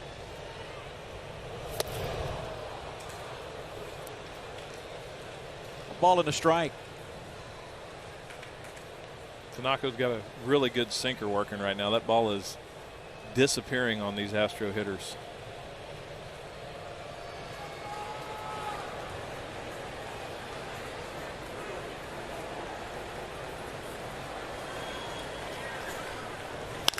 Yuli to left field. It gets by Tapia. Altuve scores. Brantley scores. Here comes Bregman. He will score. And Yuli Gurriel clears the bases, and the Astros lead it 10-2. A 7 RBI day for Yuli Gurriel. Well, you would think with all the information available in the game today that the Rockies would not continue to pitch Yuli Gurriel down and away or trying to execute those pitches on the low outside corner. He is absolutely murdering the ball when it shows up in that location. He ties his career high with a 7 RBI day. That's a good month for some guys. He's no J.R. Tolles. Remember, he had the 8 RBIs against the St. Louis Cardinals. That's exactly right. A huge afternoon. A swing and a miss from Yuli Gurriel. Been a big series as well for Yuli. Remember, he had 2 home runs last night. I do remember that. His 29th double. What, the tolls or the 2 home runs last night? The 2 home runs last night. You remember both.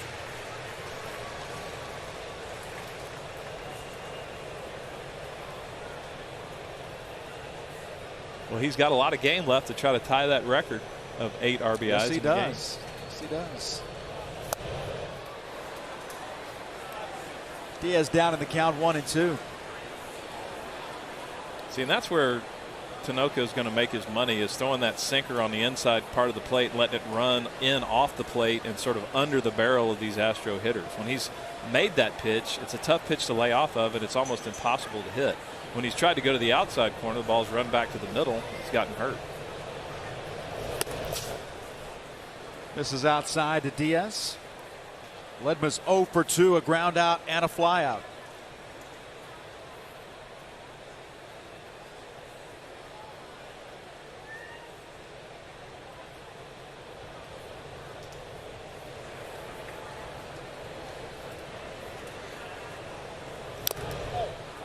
That got him off the foot. See, if he keeps that sinker on that inside corner like that, that's just a tough pitch to hit. Toughest pitch in the game, really.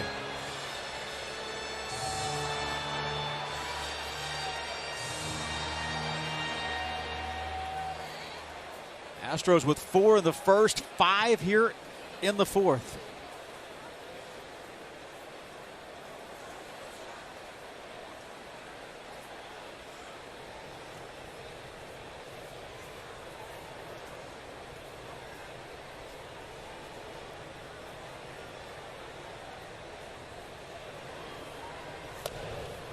A swing and a miss, but damage done. Yuli Gurriel, a bases clearing double. He's got 7 runs batted in, and the Astros lead big over the Rockies.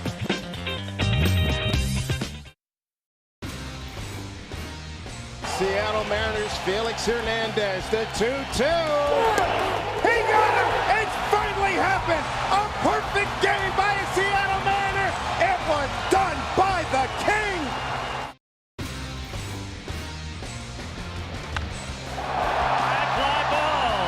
Center. Way out of here. Oh, Boggle, my goodness. And they're going to wave him around. The throw misses a cutoff man. Shoulder to the plate. Out the plate. Derek Jeter with one of the most unbelievable plays you will ever see by a shortstop. 9:49 now in Atlanta, 6:49 in Arizona, and a 2-2 to Perez. Swing and a miss, and Randy Johnson has thrown a perfect game. Here's a ground ball right side, could do it. The Houston Astros are world champions for the first time in franchise history. And building to this moment, world champions. Robinson Cano in his Mets debut. Sox one out to center. Back goes Robles into the gap to the warning track at the wall, and it's out of here. Robinson Cano goes deep in his first at bat as a New York Met. Connection to the game. Kevin Biggio, son of former Astro great, legend, Hall of Famer Craig Biggio, doing a nice job for the Blue Jays. Anibal Sanchez has really turned his season around. Nelson Cruz comes out of the break hot.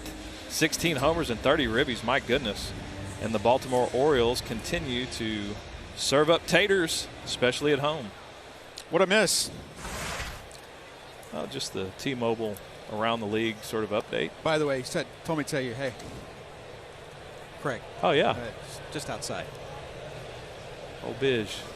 Go to the 5th inning. The Astros on top 10-2. Tapia takes strike 1. Kevin Eschenfelder, Lance Berkman with you upstairs. TK and Blummer with this series off. They'll be back with you on the road trip starting in Baltimore on Friday. That one fouled back. It's 0-2. That one got into the press section. How about that? That doesn't happen very often. And a catch was made.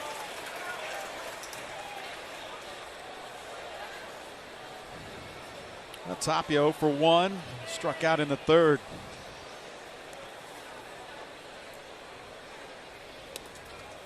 Tapia comes from the Sammy Sosa school of wrist taping.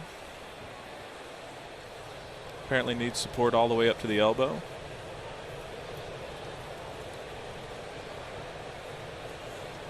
If it works, get that 3-run home run last night. And Correa had to double clutch, timed his jump perfectly, and there's one away in the 5th. That's where that height we referenced earlier came into play. I think he's 6'4".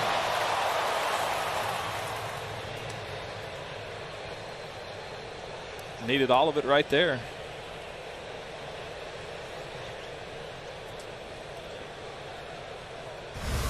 There's Yonder Alonso. He also struck out. Yeah, it was that, when's it going to get here? When do I need to jump? And he timed it perfectly.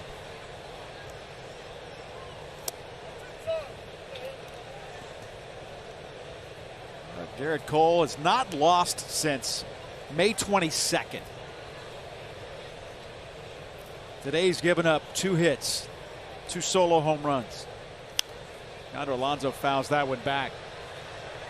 During that stretch, which is now the 14th game of that stretch in which he has gone 9-0, he's given up 20 earned runs. 15 of those have come off of home runs.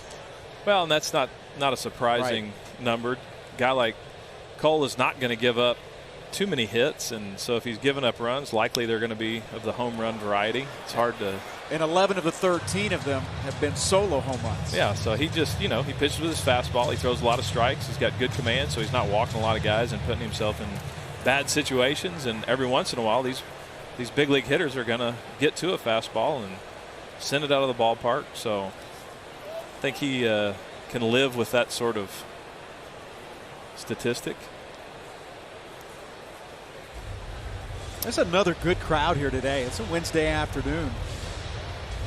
And nothing like last night, but still good crowd today. Last night was the largest crowd of the season here at Minute Maid Park. 43,243. 12th sellout of the season. This is upstairs. It's 3-2 to Yonder Alonso.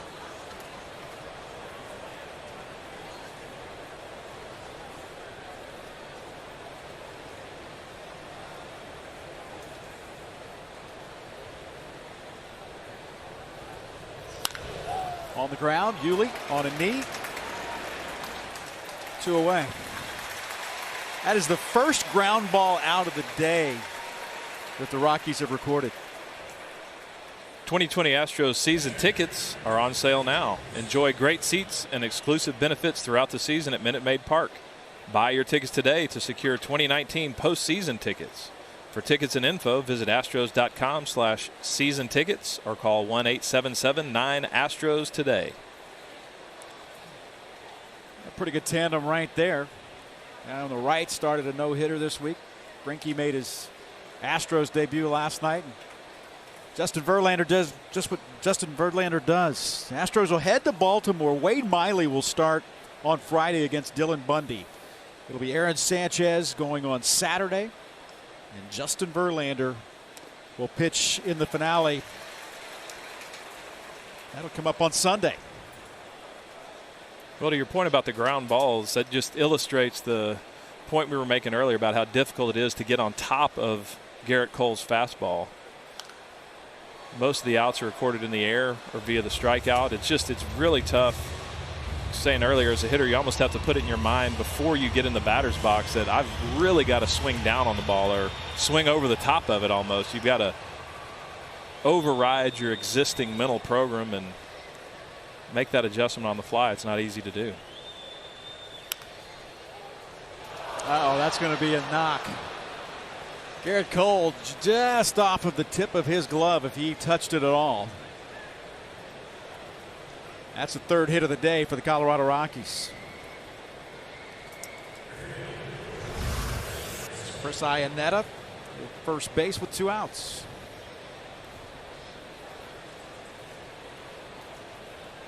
Missed it by that much. Good effort. The shift Takes away and the shift gives.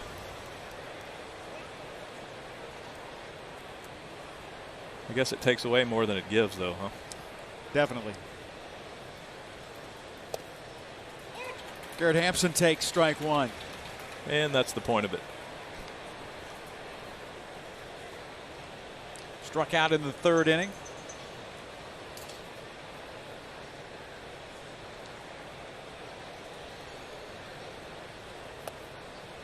Hampson, a guy that came up last year for the Colorado Rockies, got him really run. Playing center field today.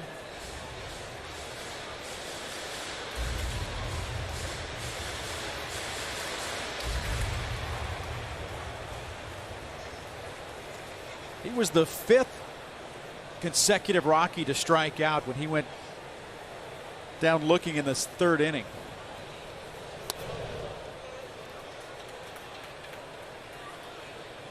Cole struck out the side in the second. Struck out Iannetta and Hampson to start the third. He's only struck out one Rocky since. That's Trevor Story. So he's got 7 Ks.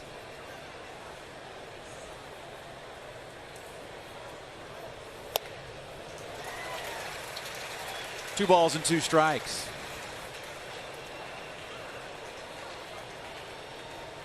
Cole has got 12 double-digit strikeout games this season. He struck out 9 3 times. I can see why. Yep.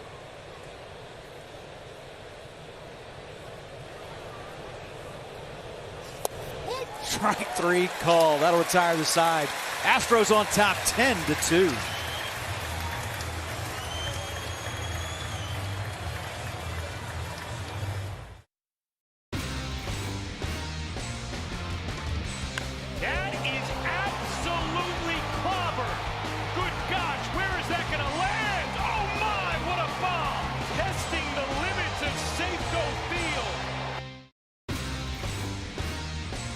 Pitch on the way. Swing and a miss. He struck him out. Verlander has done it again. The second no-hitter in his young career. 2 on, 2 out. 10th inning. That's in the air to left. Here comes Fisher. Throw by Ethier. Astros win it.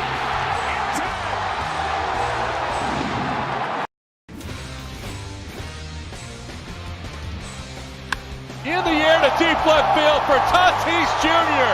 His first home run in the majors is a 2-run blast. There's contact and then there's that.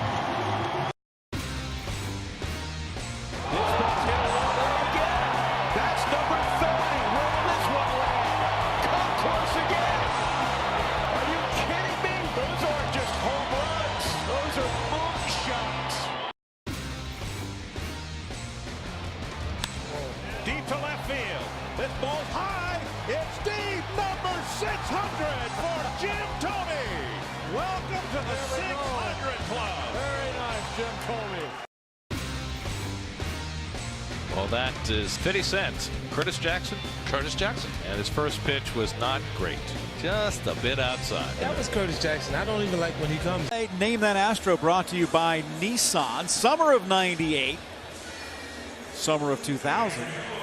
War, what is it good for? Log on to AT&T Sportsnet SW. Cast your vote.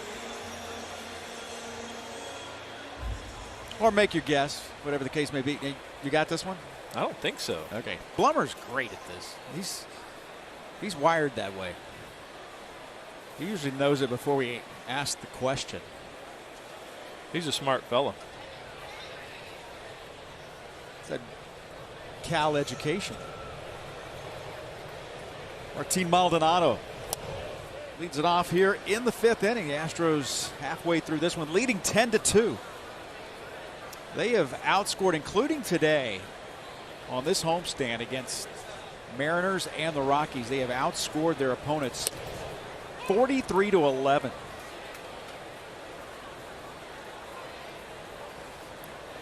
That's getting it done. It is. It's also the third time on this 5-game homestand that they have scored double-digit runs. Astros with 10 runs on 8 hits. Yuli Gurriel has driven in 7 of the 10 runs today. 4 runs in the first, 1 in the third, 5 in the fourth. It's 2 balls and 2 strikes to Martin Maldonado, who got that 4th inning started. 9 Astros came to the plate in the 4th. Began that inning with a walk.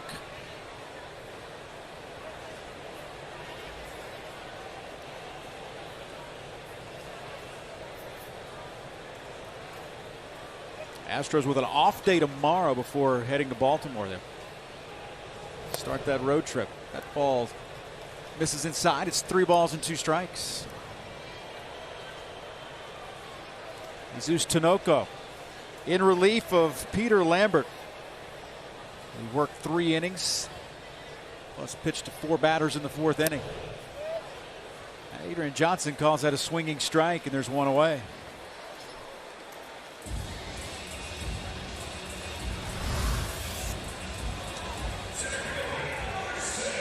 I don't know that that was a swing.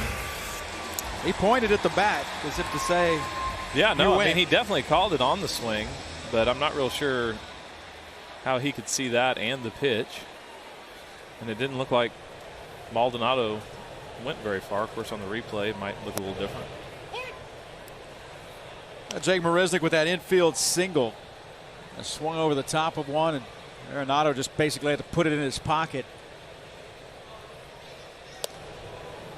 Move his feet a little bit, and it's 1 ball and 1 strike.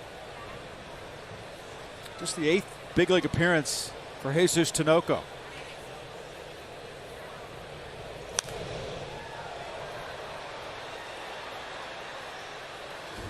A couple of young pitchers thrown to the wolves.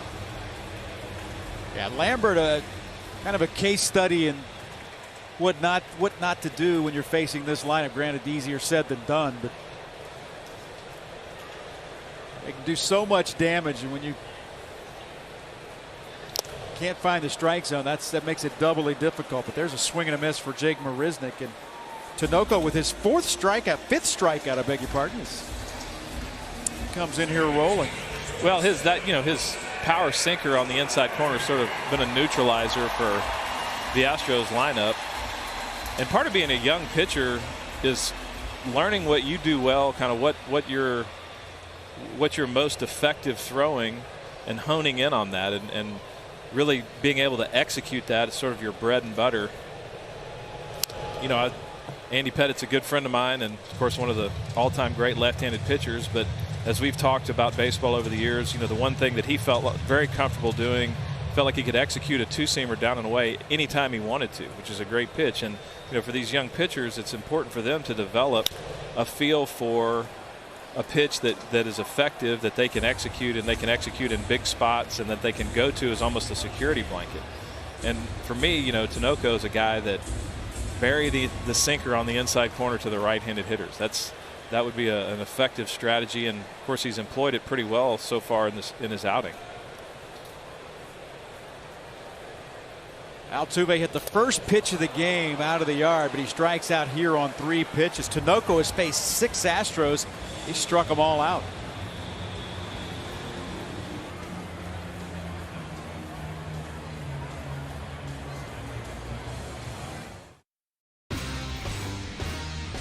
Out on the run is Liriano, and he makes the catch. An amazing catch. Sails the throw back to first base, and this is in time on the fly from Ramon Liriano. Cespedes on the move, he's not going to get it. And it rolls off the side wall, and they're going to wave home Kendrick. The throw to the plate is there, and they got it. Are you kidding me? Wow. 2 home runs tonight. I'd like to see a hat trick. I don't know about you. Goldschmidt, high drive, out to left. You bet he's done it! 3 home runs! And the pitch on the way. Bodie drives one in the air. Deep center field. Back goes Taylor. It's got a chance. It's a grand slam. A grand slam for David Bodie, and the Cubs have won the ball game. Looking for hit number 1 from Franchy Cordero. He's stuck it now. The Dodgers have thrown a combined no-hitter. And on the 13th and final strikeout of the game. Line drive back up the middle, base hit for Christian Yelich. Deep down the right field line and gone. Astros leading big, and the Shiner spotlight falls on Charlie Blackmon, leadoff man for the Colorado Rockies, whose numbers much better at Coors Field. A .418 hitter with 17 home runs. 17 of his 23 have come in the Mile High City, where last night he hit his 6th road home run of the season. He bats to lead off here. Well, some of that is Coors Field, but some of it also has to do with comfort level. You know, when you play 81 games in one ballpark, you get a real good feel for it. You develop a comfort level, and a lot of being a good hitter is just being comfortable at the plate. So, you know, some of that is a ballpark factor, but some of it is also a comfort factor. So Charlie's a great hitter. There's, you know, to try to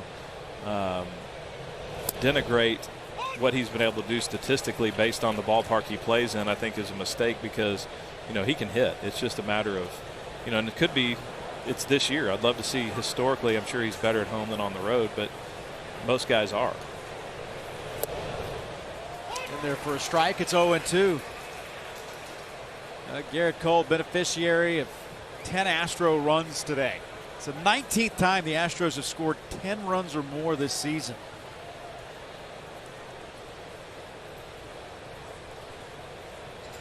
Colorado with 2 runs on 2 solo home runs. Got 2 solo home runs and an infield single. Jesus Tinoco has come out of their bullpen and pitched well for the Rockies. He's retired 6 Astros, all 6 on strikeouts.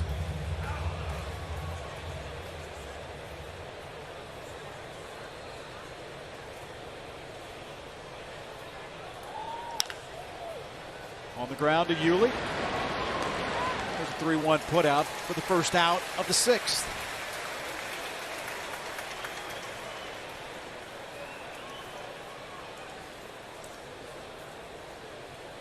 The Astros winners of 15 of their last 18 games. They have been dominant during that span.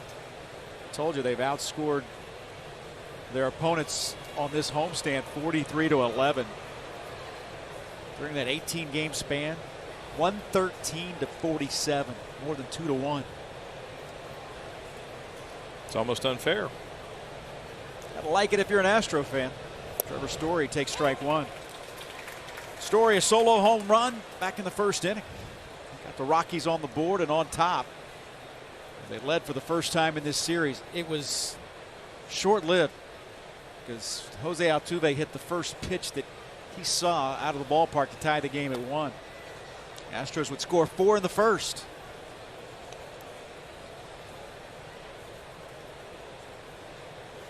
Story, a native Texan. Yuli Gurriel, a 7-run batted in day. Trevor Story's from the Dallas area.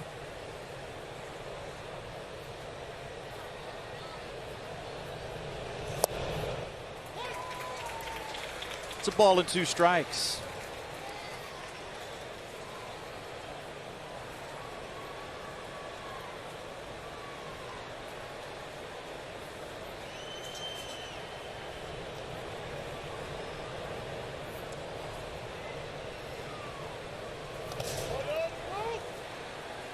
No swing.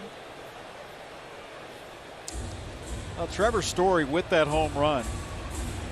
That was his 26th of the season. Did he? Just held up. A lot of body, not much bat in that check swing. Sometimes the first base umpire will be fooled when the guy has a lot of body movement forward, but the bat doesn't quite break that plane. First primary shortstop in Major League history to hit 20 home runs or more in each of his first 4 seasons. Well, he's off to a terrific start for his career.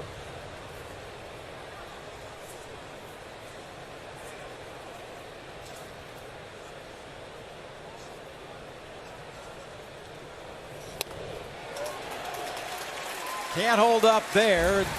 There's a strikeout. Join the official Astros Kids Club today for just $30. Kids 12 and under can join the Astro Buddies Club, presented by BBVA, which includes tickets to select Astros games, premium items, and exclusive opportunities. Visit astros.com/buddies for more information.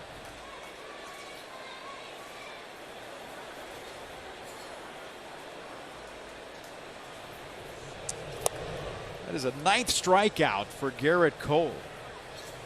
Well, he's doing a great job of getting ahead. 10 of the last 12 hitters he's faced, he's thrown a first pitch strike. So staying aggressive with his fastball, pitching ahead. Good results. Working with an 8-run lead, 10-2. Astros looking to sweep this series, sweep the season series after taking 2 at Coors Field. There's a swing and a miss from Daniel Murphy. You know, it's got to be a bit of a comfort as a pitcher if you can fall behind in the count and say, you know what, I'm just going to throw my heater right down the middle and guys aren't going to hit it. Just let it eat. That was the 100th pitch of the day for Garrett Cole.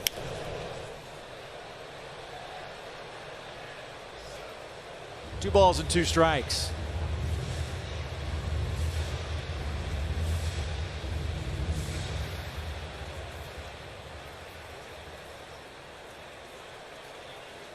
Got to be thinking Cole's final inning at 101 pitches. And he got him. 10th strikeout for Garrett Cole, his 13th double-digit strikeout game of the season. The Astros on top, 10-2.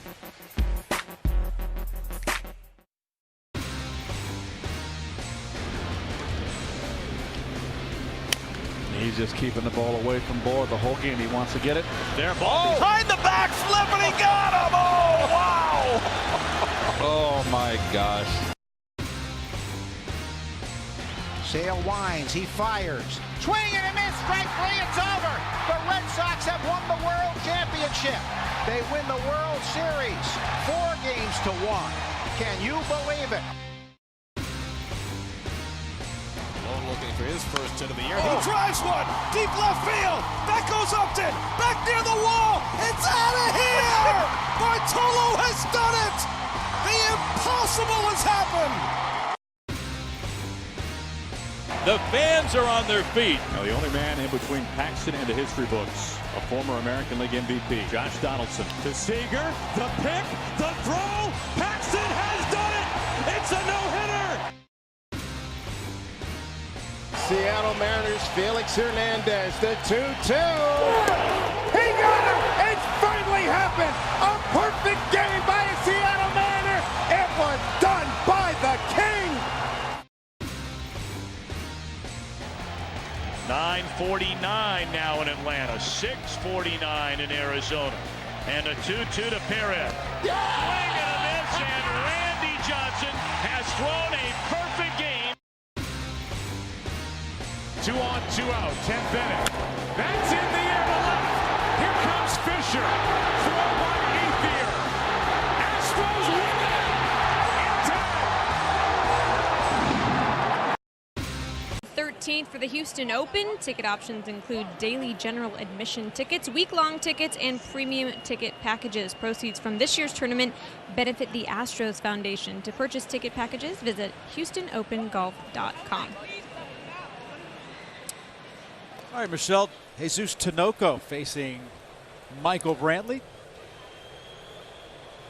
Tinoco now in his 3rd inning of work. He works here in the 6th inning. Brantley with his 45th multi-hit game of the season. 2 for 3 with a pair of singles. Drove in a run back in the 4th inning. He's also scored 2 runs.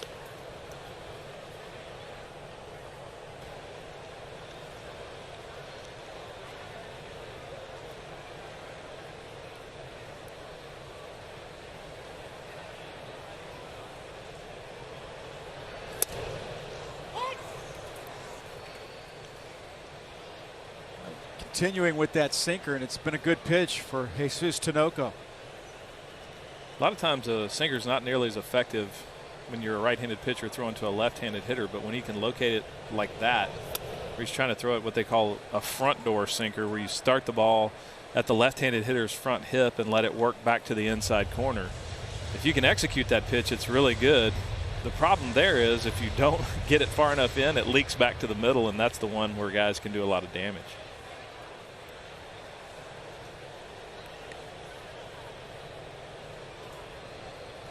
The 3-1. Brantley hits that one foul. Hit it a mile, but hit it foul. And go back to that, because you say that sinker to a left hand, that basically what the reason you don't see him throw that is because you're talking about guys throwing a sinker right into a guy's bat path, right? Right, and Brantley right there is he's looking for the ball in. Like, he's aware that the front door sinker is a pitch that Tinoco wants to throw, so he was ready for that one. But when a right-handed pitcher is throwing to a left-handed hitter and the ball's kind of sinking, one, it's hard to hold the ball on the inside corner. So, like mentioned earlier, the ball has a tendency to leak to the middle. But really, the way your body works and the way the bat path works, that sinker almost breaks right into the barrel for the left-handed hitter. Well, there's a leadoff walk in the 6th inning as Brantley is aboard for the 3rd time today. Well, Tinoco's been effective because he's been able to pitch in the X, as you call it. You see right here where you're working the slider away and then you throw the sinker in. It makes an X. The sinker goes in, the slider goes away. A pitch that looks the same to the hitter, it goes 2 different directions.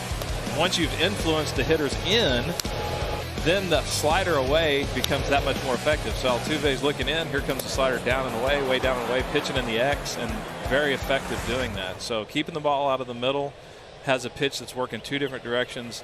That's why this guy would be a much tougher at bat for a right-handed hitter than it would be for a left-handed hitter. Well, the Rockies bullpen has the worst ERA in baseball since the All-Star break, but Tinoco has come in here and been good. Well, and you see right there, that pitch that he just threw to Alex, that's a sinker down and in, kind of goes under the barrel to the right-handed hitter. He'll work the slider away off of that, and it's a tough combination for a right-handed hitter to handle because you've got to commit so early to the ball in, and it's running in. It's not just that it's on the inside corner with velocity, it runs in. It's almost like it chases you. And so there he's, throws the sinker away, which is good. There's all kind of things. Once you've established that sinker in, there's all kind of ways you can pitch off of it. But that's got to be the foundation for Tinoco's approach. And so far he's been able to do that, executing it, and he's kind of got these Astros hitters quieted down a bit. That ERA that I mentioned, over 7. Alex to left. He just hit it too hard. Well, see, that pitch was kind of in the middle, and it didn't do a whole lot. So, mistake pitch. 1 out for Yordan Alvarez. This ball was a seed right at Tapia. Well, and see, you're not talking but about, maybe 8 inches. If that ball's 8 inches further in, Alex, would be tougher for him to get the barrel on it. But when it's right down the middle like that, there's not many big league hitters that are going to miss it. This guy hasn't missed much. Yordan singled and scored in the 1st inning. Take strike 1.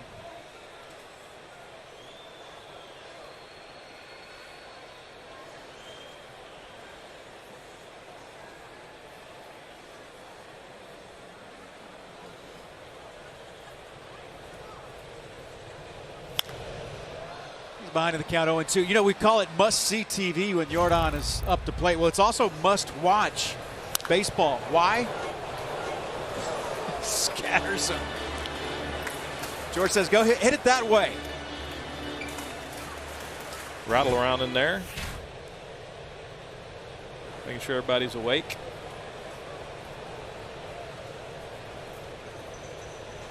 No balls and 2 strikes. 1 out in the 6th.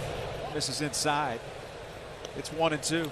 See, the X works just with the opposite way to a left-handed hitter, where you go sinker down and away and then run the slider in. But it's, one pitch is going away, the other pitch is coming in, different speeds. When you talk about the X, you're talking about a ball that comes to 1 point and can go both ways. 2 different directions. That's right. Yeah. So thanks for that probably wasn't as clear as I needed to be on that, but that's. Look at that. Yordan hits a bullet into right field. His 2nd hit of the game, and Brantley will go to 3rd. so much of pitching is being able to speed the hitters up. Like, you've got to try to speed hitters up with fastballs in, and make them conscious of the fastball, and then your off-speed stuff becomes that much more effective. That not unlike the pitch he hit last night. That's right.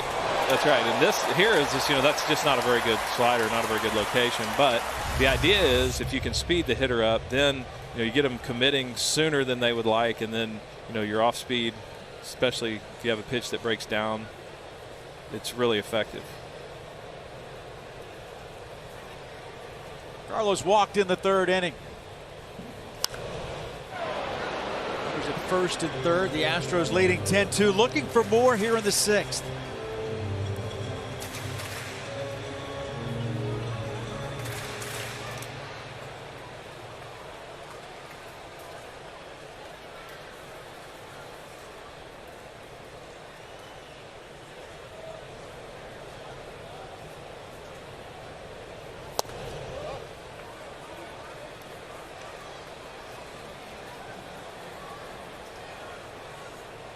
Another thing that gets pitchers into trouble is they think they got to change up what they're doing, even though nobody's really had that much success. Tinoco would be better off, hey, I'm throwing sinkers into righties and sliders away, and until somebody hits it, staying with that. But trying to move the ball around, I get it. I mean, I understand, you're standing out there and you're thinking, well, these are good hitters, they're going to make adjustments. But until somebody proves to me that they can handle what I'm throwing, I'm going to just stay right there. In this mini two-game series, the Astros have scored in 9 of the 12 innings that they have batted, and threatening here in that 13th.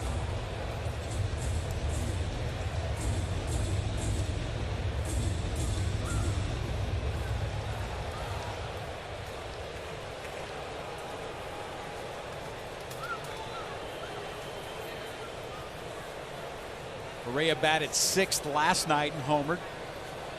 Hitting 5th tonight. A couple of strikeouts and a walk.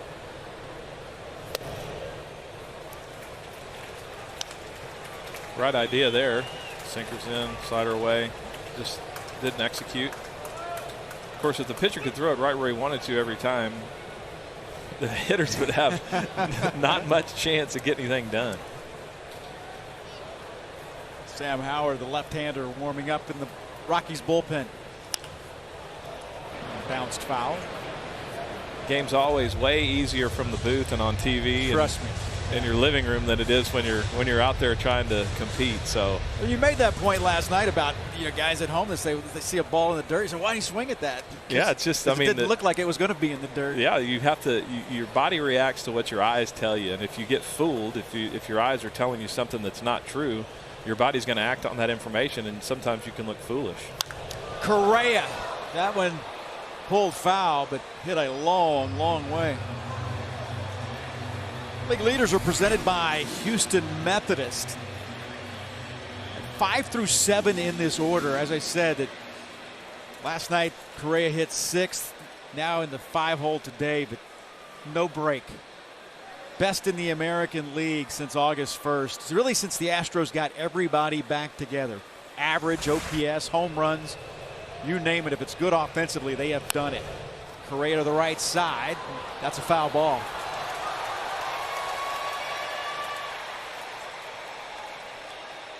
Usually a lot of lineups, in most lineups, you get through the first 4. I'm not going to say you can relax, but certainly it's not this murderer's row that you get with the Astros.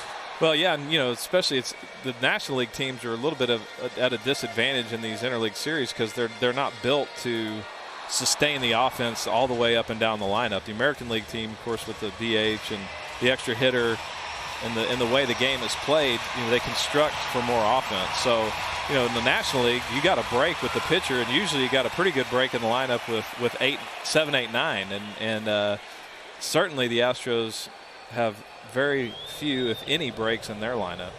The Astros second in the big leagues with a 272 team average. Fouled off.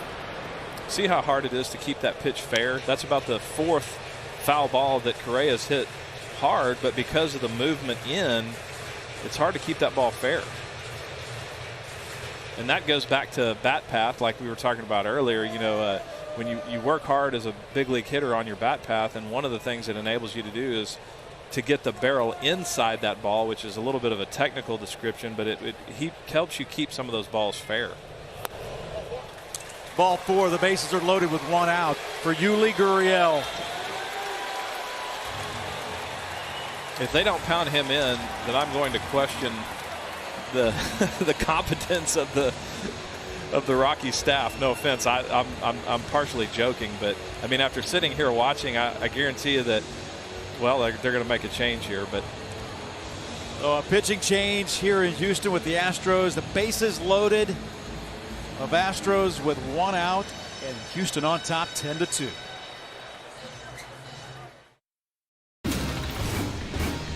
Now a 3-1 for Acuna. Swinging a high fly ball deep to left field. Way back. It's gone! The grandest of all home runs. High fly ball out into center.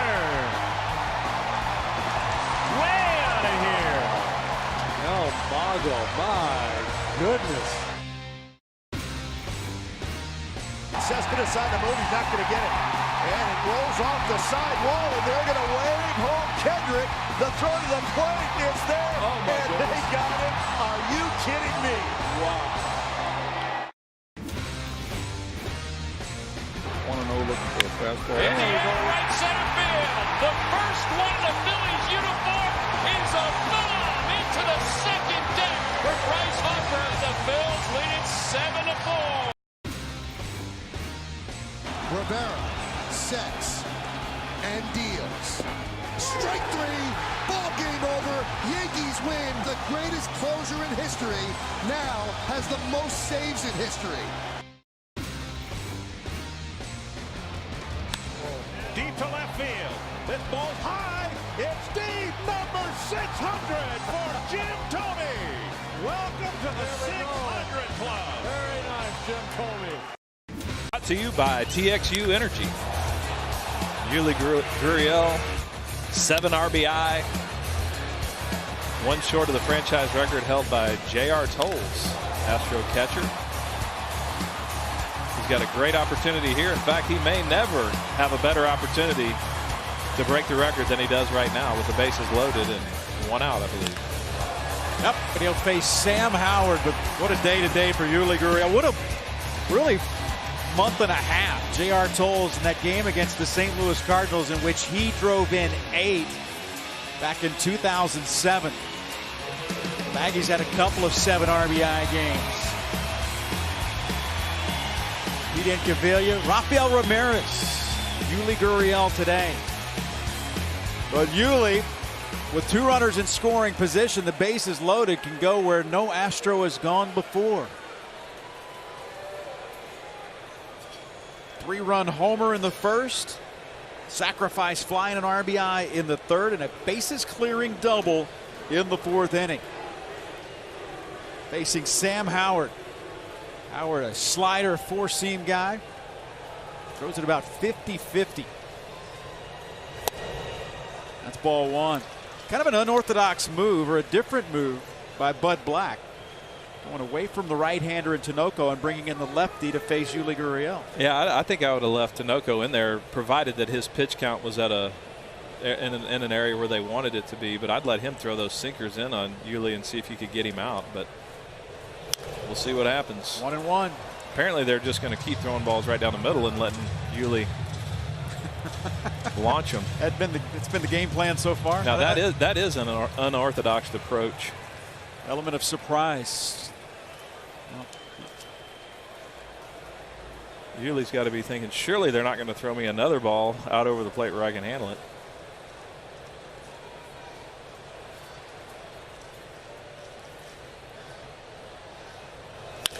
Yuli right at Trevor Story. The backhand toss for 1. And he's safe at first, and there is another run batted in for Yuli Gurriel, and that ties the franchise record held by J.R. Tolles, his 8th RBI of the day, and the Astros lead at 11-2.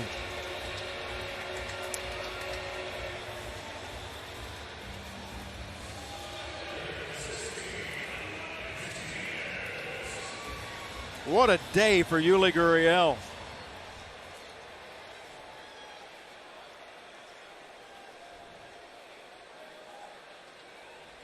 It's a heck of a play by Trevor Story. Really was. Ledmus Diaz takes strike one. Could have easily gotten through for a base hit. So J.R. Tolles did it against the Cardinals in 2007. And Yuli Gurriel today, both with 8 runs batted in, the franchise record.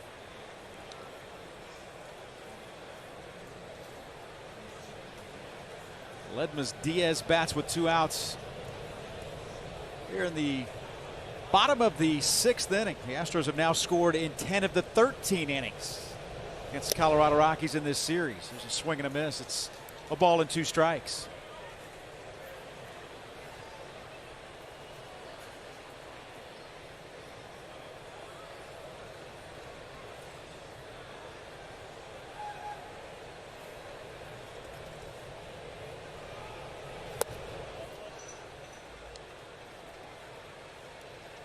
Two and two. Now Diaz 0 for 3. Ground out a fly out and a strikeout. Alvarez at third. Yuli at first base with 2 outs and a 2-2 pitch. It's 3 and 2.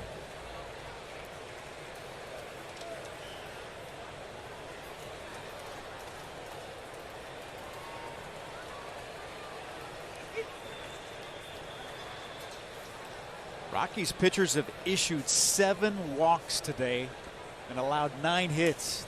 They certainly haven't helped themselves. That one hit hard, but right at McMahon, and that will retire the side. But the Astros score yet again and lead it 11-2.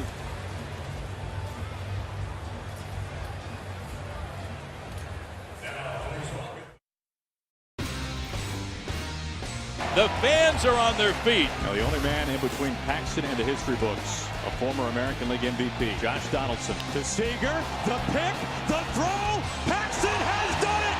It's a no-hitter. 9:49 now in Atlanta, 6:49 in Arizona, and a 2-2 to Perez. Swing and a miss, and Randy Johnson has thrown a perfect game. 2 home runs tonight. I'd like to see a hat trick. I don't know about you. Goldschmidt, high drive, out to left. You bet he's done it! 3 home runs! And he swings and drives one left center field deep. Hernandez back at the wall. Goodbye. Home run, Steve Pearce. High fly ball into left, back at the wall. He's got another. How about Steve Pearce? That's number 30. Where will this one land? Come close again. Are you kidding me? Those aren't just home runs. Those are boom shots. Muncy flies one in the air to left center. Back at the wall, and it's gone! It's over! A walk-off home run to win Game 3. Your subscription includes MLB At Bat Premium, allowing you to stream live baseball on your favorite supported devices. Blackout and other restrictions apply. Visit MLB.tv for details. Garrett Cole's day is done after 103 pitches.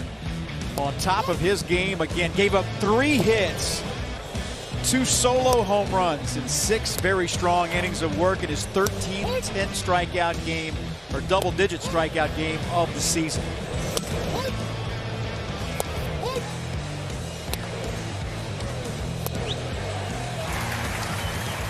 Now Garrett Cole, who has not lost since May 2nd, in line to go 10-0 in his last 14 starts as he makes way for Joe Biagini, making his 2nd appearance as a Houston Astro. Last time on for Houston, he was the middleman in that 4-pitcher no-hitter as far as middleman and out of the bullpen. Jonathan Daza is on deck. He'll pinch hit for the Rockies, but Daza in right now, I beg your pardon. You see pinch hits for Nolan Arenado in an 11-2 game. And the Rockies have fouls that one back. Run the surrender flag up the pole. So right now Garrett Cole in line for the win. If the Astros lead this 11-2, provided they hold on here. Last 14 starts, Garrett Cole will now be 10-0 with a 1.97 ERA. That's decent, to say the least. And there's Daza with a leadoff single in the 7th inning. So the pinch hitter pays off for Nolan Arenado. Given Arenado had talked about, Bud Black had mentioned that they wanted to give him some time off because he had played a ton, and now comes out of this game, albeit just 9 outs left for his team. But Daza comes in and does the job off the bench. Well, it doesn't seem like a lot, but having those middle breaks like that, where you're getting really 4 innings off, and that sounds like a pittance for a major league player that's used to playing 150 plus games a year, but every little bit helps, and having that mental relief to not have to compete, and just kind of come out a little bit early, it really does provide even if it's a small rejuvenation effect.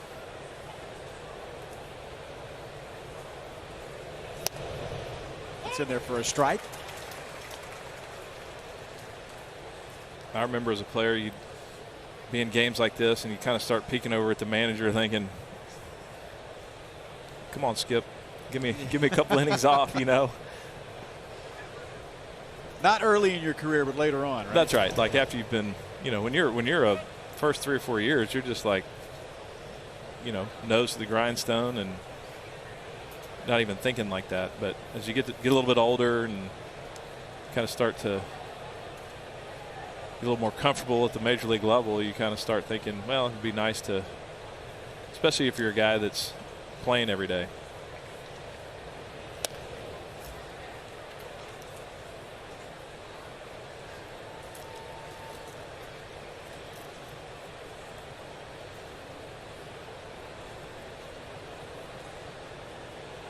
Ryan McMahon 0 for 2 with a strikeout and a flyout. 2 balls and 2 strikes to McMahon. Strike 3 call. Joe Biagini burns off an outside corner. There's 1 away. Time to name that Astro, brought to you by Nissan. Summer of '98, summer of 2000, and WAR. What is it good for? Dun, dun, dun. Adam Everett. Overall pick. He was in the Everett for Everett trade. That's right. Yeah. As Adam Everett came over from the Red Sox. Gold medal winner. I know there's a lot of good shortstops out there, but he is the best shortstop that I ever saw or played with. He used to tell me some great stories.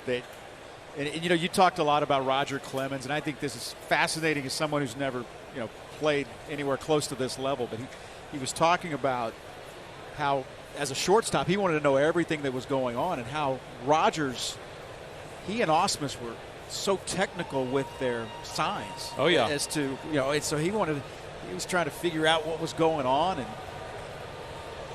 Tapia fouls that one back. But every inning, the batter to batter, the sign would change, and he's out there trying to play shortstop and trying to figure out exactly what pitch he's getting ready to throw. Yeah, a lot of times the Rocket would call his own pitches from the mound. Like they had like sort of flash signs where he'd tug his belt or adjust his hat or pull on his glove, and those meant different things. And he was telling Brad like basically where he wants to throw or what pitch he wants to throw. And if you watch enough baseball, then you'll notice every once in a while you'll see as the hitter sort of steps out of the box and puts his head down, the pitcher will gesture with his hand to the catcher like in, away, up. I mean, you'll see these little signals that the pitcher will actually give the catcher while the hitter's not looking. It's sort of an interesting thing, and it doesn't happen all the time, but sometimes you can see it. Well, 3 balls and 1 strike to Ramel Tapia. A 3-run home run in last night's game. Good block by Maldonado. I keep wanting to call him Candy Maldonado. Every time I hear Maldonado, that is going back a ways. That's what jumps into my head. But Had to restrain myself. Tapia right back up the middle. That's a bullet into center field. Rockies in business with runners at first and second and one out here in the 7th inning. Maldonado is going to go out and talk to Biagini.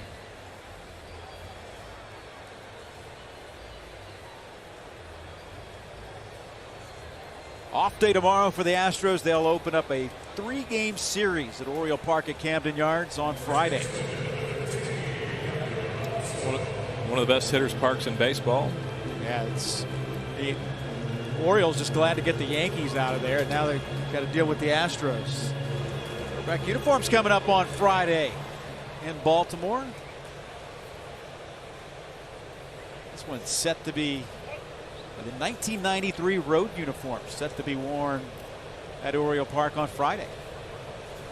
Mike Acosta. Astros man behind those uniforms. It could be 2, 4 to 6 to 3, and it's a double play. Inning cleaned up nicely. It's 11-2. 7th inning stretch time.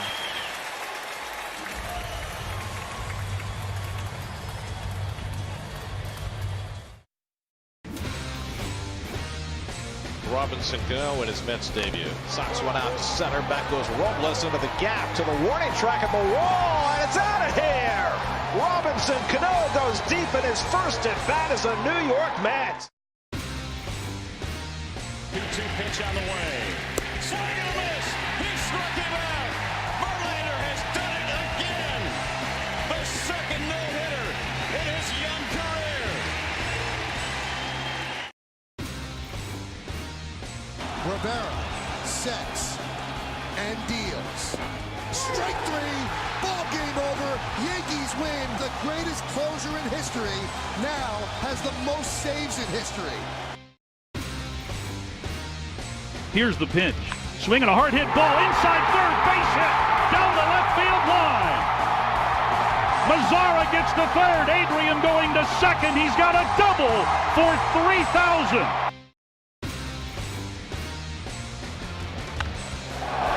Fly ball out into center. Way out of here. Oh, Mago, my goodness. Here's a ground ball right side, could do it. The Houston Astros are world champions. It's always nice to get a double and do 2 RBIs. It was just a great team effort tonight. Obviously, again, everybody showed up. The lineup is just really good. You know, when you look at 1 through 9, it's just a power lineup all the way around. And we've been able to put a lot of runs together lately, so we're just trying to keep rolling. Well, that was Carlos Correa talking about how relentless this Astros lineup is 1 through 9. But I asked him last night about the comparison between the 2017 team that won the World Series and this year's team. And without hesitation, he said, yes, the 2017 team was good and they played some really good baseball, but this roster is, quote, way better. He said the pitching staff, in addition to that 1 through 9, he said we have 4 aces and our bullpen is nasty. It is scary. So, Kevin, there you have it from a guy who is on both teams. This 2019 team you're watching right now is more complete and are more talented, which I would say bodes pretty well for October. Yeah, certainly high expectations, that is to be sure. Sam Howard working here in the 7th inning to Martin Maldonado. Martin walked and scored in the 4th inning. The Astros scored 5 runs in that 4th inning. They lead now 11-2. Well, the more talent comment could be debated, but I certainly think this Astros team is more experienced, and that is going to go a long way when it comes time to see what happens during the postseason. These guys are largely the same core guys that won the World Series, and now they've had a couple more seasons under their belt. Maldonado a little out in front of that one.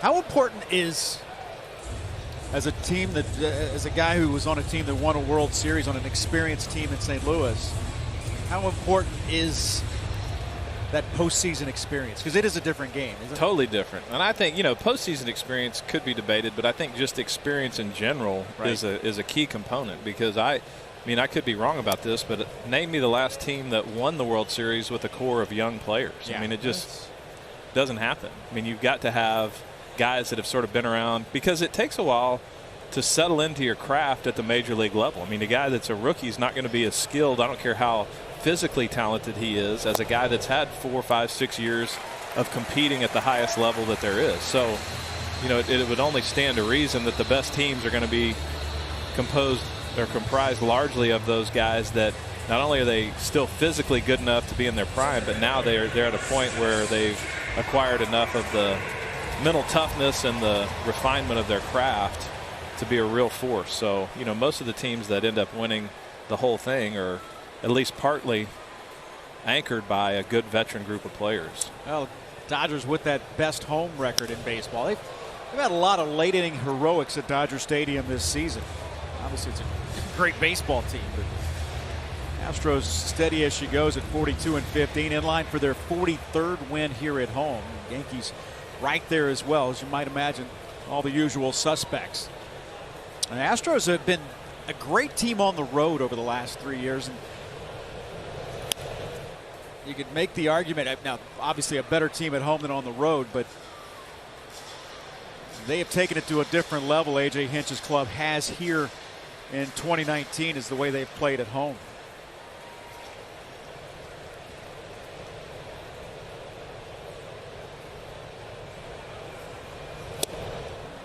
There's a swing and a miss, beat him upstairs, and a strikeout. So now Garrett Stubbs will get a pinch hit appearance.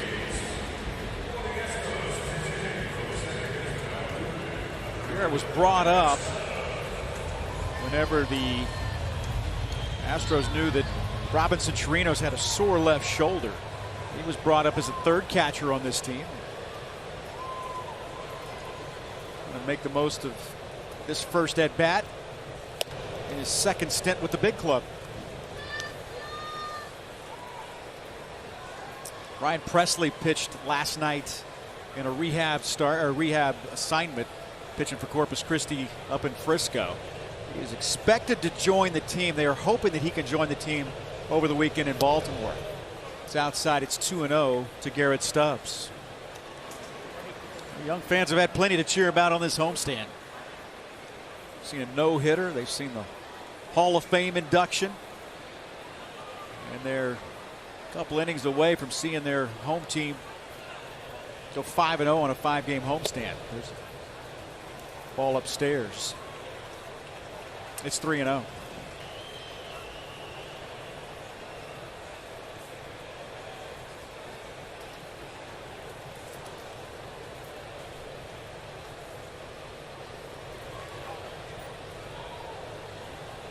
Stubbs batting in the leadoff spot in the order.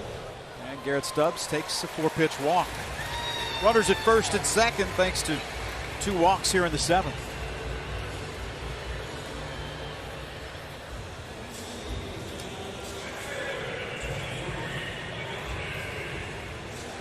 That is the 8th free pass issued by Rockies pitchers today.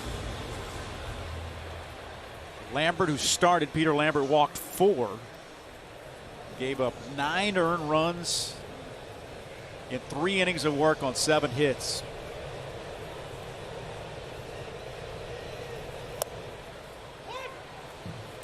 Michael Brantley takes strike 1. That was a bit generous. Brantley has scored 3 runs today.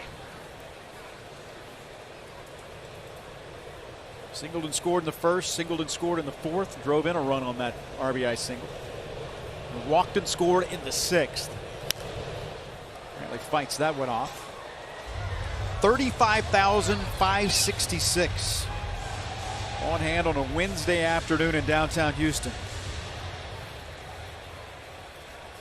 Astros went over 2 million in attendance in 2019 in last night's game with the largest crowd of the season. Over 43,000 here last night.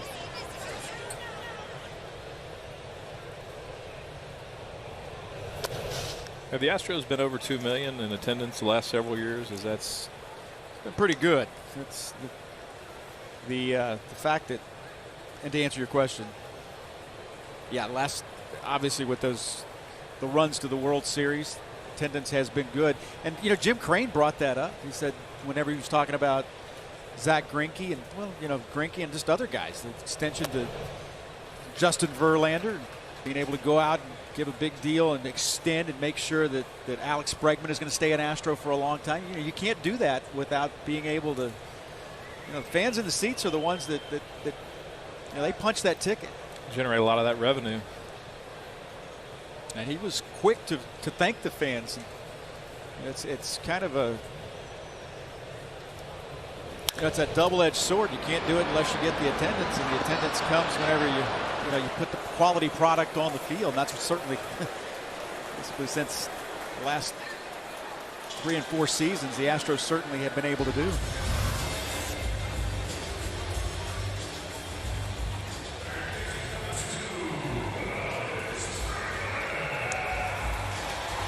Last year, 2.9 million, right at almost 300,000. I'm sorry, almost 3 million last year. Yeah, that's a lot of fan support. There's no doubt.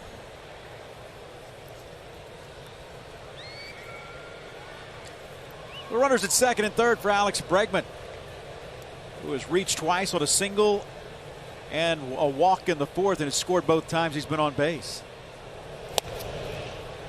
Take strike one.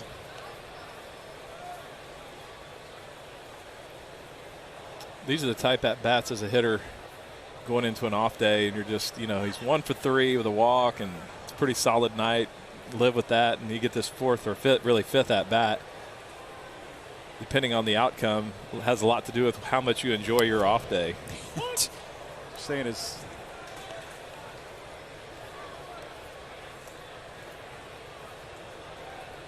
Two for 4s makes you feel a lot better on that off day. Yeah, than 1 for 4. 1 for 4, you're like, But and that's 10 times better than 0 for 4 going into an off day. So kind of ride that roller coaster. Oh, there you go. He's going to feel great about it. Not going to have to worry about a 1 for 4 today. Bregman into second base with a stand-up RBI double as the Astros score 2 more on the 2-run double by Alex Bregman. Got a nice swing going right now, nice approach. Hitting a lot of balls to the middle of the field, opposite field.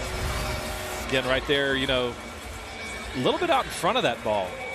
But again, the flat path keeps him behind it long enough to where he's able to get it into that left center field gap. He may have hit that ball pretty good. It had a little bit of a different sound. It didn't quite shoot when it hit the grass like it normally does if he were to tattoo it. But again, the flat path buys you margin for error. You don't have to be right on time. You can still get base hits, and another one for Alex.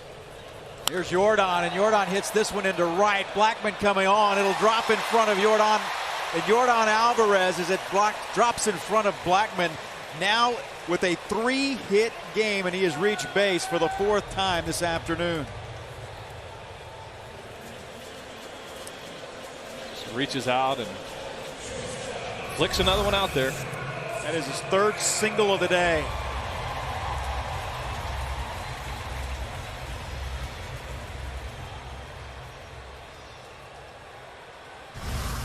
See how in that graphic right there, you see how Jordan stays through the ball a long time. You see how that barrel moves towards the pitcher a long time. Once again, hit it off the end, but because the barrel's moving in the right direction, the base hit is the result.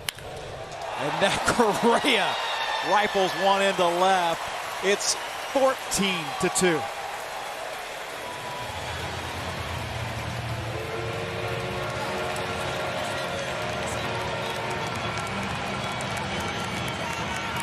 A 7-game hitting streak for Carlos Correa as he drives in the Astros' 14th run of the day. Boy, back-to-back RBI hits on back-to-back pitches.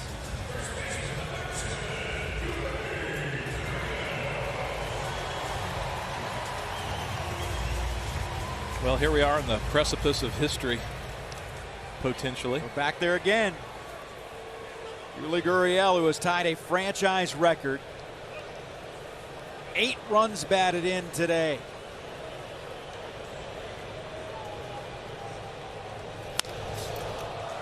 That one skied to right.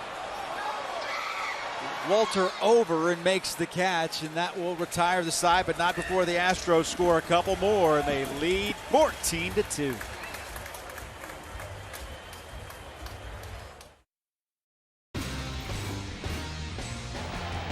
.949 now in Atlanta, 6:49 in Arizona, and a 2-2 to Perez. Swing and a miss, and Randy Johnson has thrown a perfect game. Now a 3-1 for Acuna. Swinging a high fly ball deep to left field. Way back. It's gone! The grandest of all home runs. Sale winds, he fires. Swing and a miss, strike three, it's over. The Red Sox have won the World Championship. They win the World Series 4-1. Can you believe it? Out on the run is Liriano, and he makes the catch. An amazing catch. Sails a throw back to first base, and this is in time on the fly from Ramon Liriano.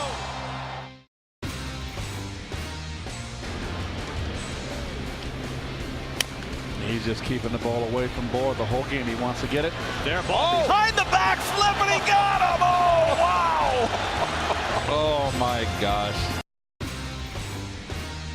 Line drive, back up the middle, base hit for Christian Yelich. Deep down the right field line, and gone! And Yelich comes through again. It's a cycle for Christian Yelich. 2 home runs tonight. I'd like to see a hat trick. I don't know about you. Goldschmidt, high drive, out to left. This day in Astros history is driven by Mercedes-Benz. The big unit in front of 52,000 plus at the Astrodome. A complete game shutout as he made his Astros home debut by blanking the Philadelphia Phillies 9-0. Complete game shutout with 8 strikeouts. A fist bump from Tony Eusebio. That lends the question is, we have time to figure this out. I don't think it's assuming a whole lot. The Astros are going to be a postseason team. How that's going to line up as far as, because you have a embarrassment of riches as far as that pitching staff is concerned. There's a base hit back through the box. Chris Iannetta with his second hit of the game. So take me through your thought process as far as how you line that up in the postseason. Well, I mean, I think there's some factors involved. I do think, obviously, the Astros are going to be part of postseason play. The only question would be, like, you're going to ride your horses all the way to the end to try to keep that home field advantage throughout the playoffs, which that may be something that I think it would be important to do that. But let's say you had that locked up and you could set your rotation however you wanted to headed into the postseason. My thought on it would be, I want my best pitchers to pitch the most often. Yeah. And so I would just stack JV and Cole, one and two, and then whoever you felt like was pitching the best at the time between Miley and Greinke, then they would fall in right there, and you'd go on with that. So I don't see that there's any advantage in sort of splitting JV and Cole up. I think those two guys, clearly, I think the history has shown that those dominant guys, those strikeout guys, are what you kind of need to win a championship. You got to have some swing and miss guys, and so you got 2 of the best ones in the game.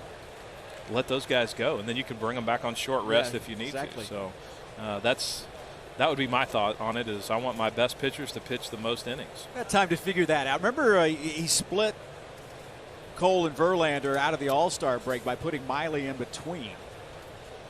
Now even more options. Sanchez, and of course Zach Greinke. And you might do that in the regular season, split them like that. I don't think it makes a huge difference in the regular seasons when you split them that way. And sometimes you'll get a better matchup so that either JV's not always throwing against the other team's number 1, or Cole's not always throwing against the other team's number 2, where you can maybe take advantage of some mismatches and rack up some wins like that if you feel like your staff is deep like the Astros have right now. So, but then you get into that. The postseason is a different season, and you just absolutely have got to have your horses on the mound as many times as you can get them on the mound. Back-to-back singles by Iannetta and now Hampson, and now Runners at first and second for the Rockies here in the 8th inning.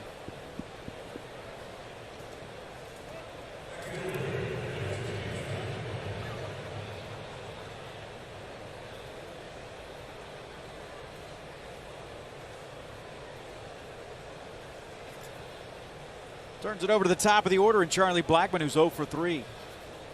A .321 hitter, batting here with 2 men on. Garrett Cole worked 6 innings.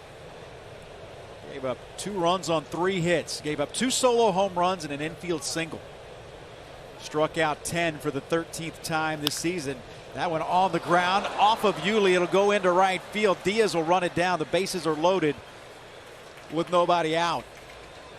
I don't know how they'll score that, but I got it as a base hit. That ball was hit a base hit really hard, and Yuli did everything he could do to try to make the play.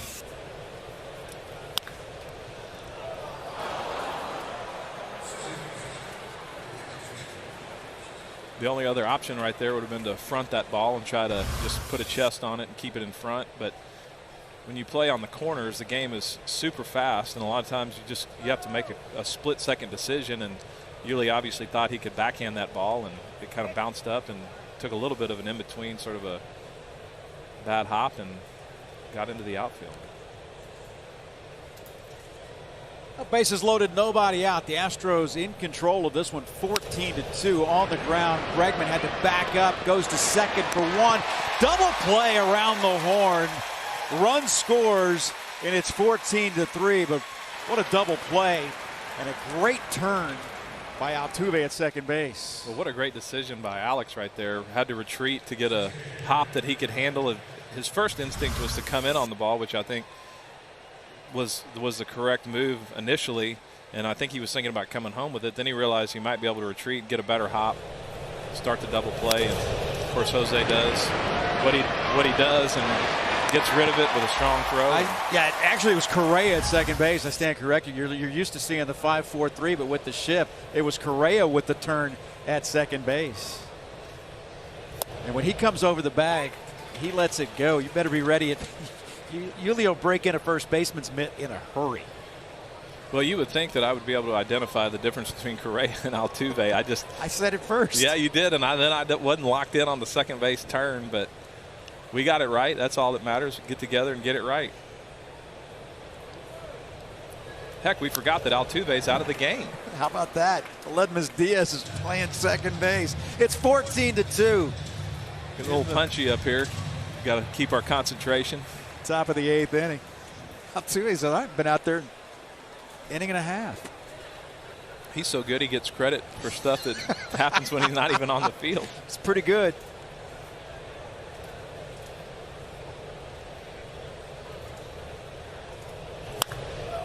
On the ground to Yuli. This time, no problem. He'll take it to the bag. Well, the Rockies get one back, but it's 14-3 Houston.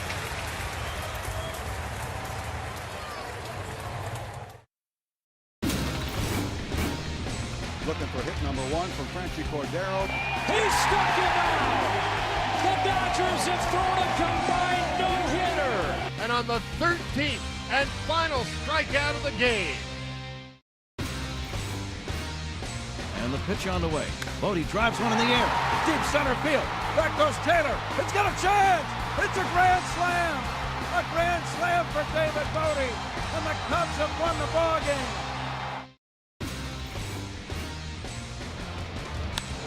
Deep to left field. This ball's high. It's deep. Number 600 for Jim Thome.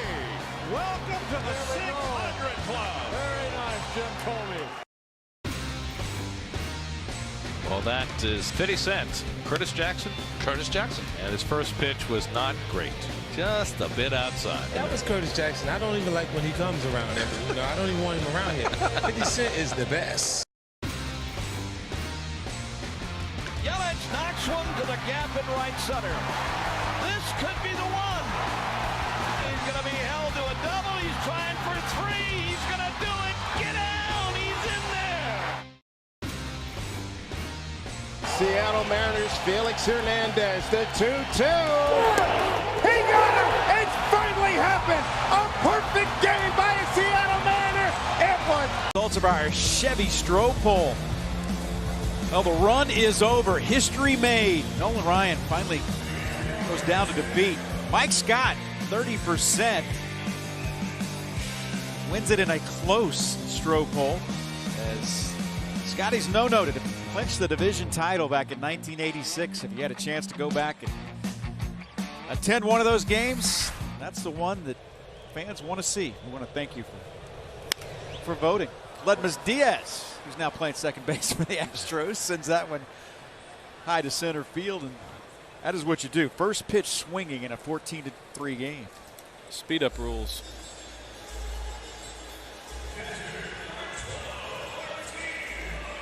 Martin Maldonado has walked a couple of times. He's 0 for 2, but he's walked and scored 2 runs. A productive hitless day thus far. Well, the Astros looking to go 43-15 here at home.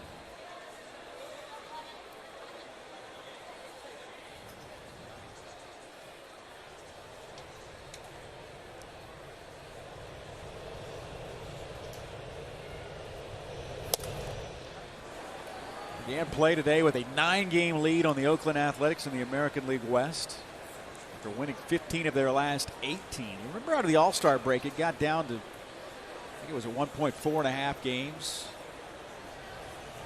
And the Astros have doubled that up as they now lead by 9. With the win today, can go to 9.5 games up on Oakland.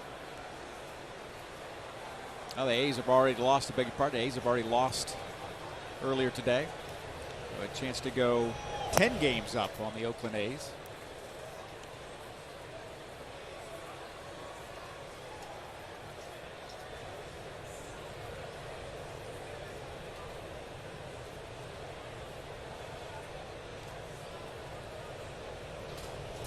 Maldonado fouls that one. That'll make the seats barely off the top of the dugout. Back out onto the field. I think that surprised Alonso how close that ball came back.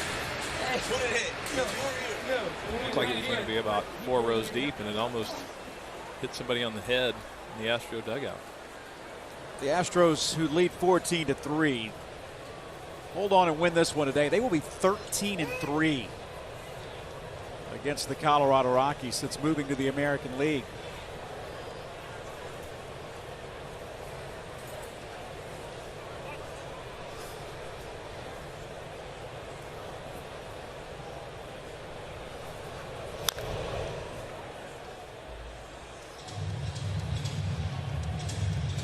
Lambert started.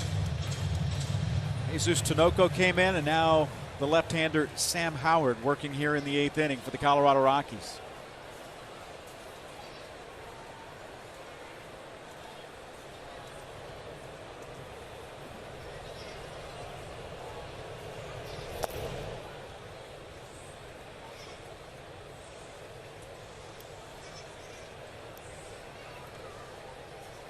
A lot of deep counts today.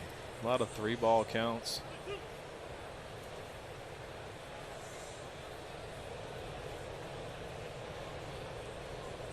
Well, 3 balls, 2 strikes, and strike 3 called. There's 2 away here in the 8th.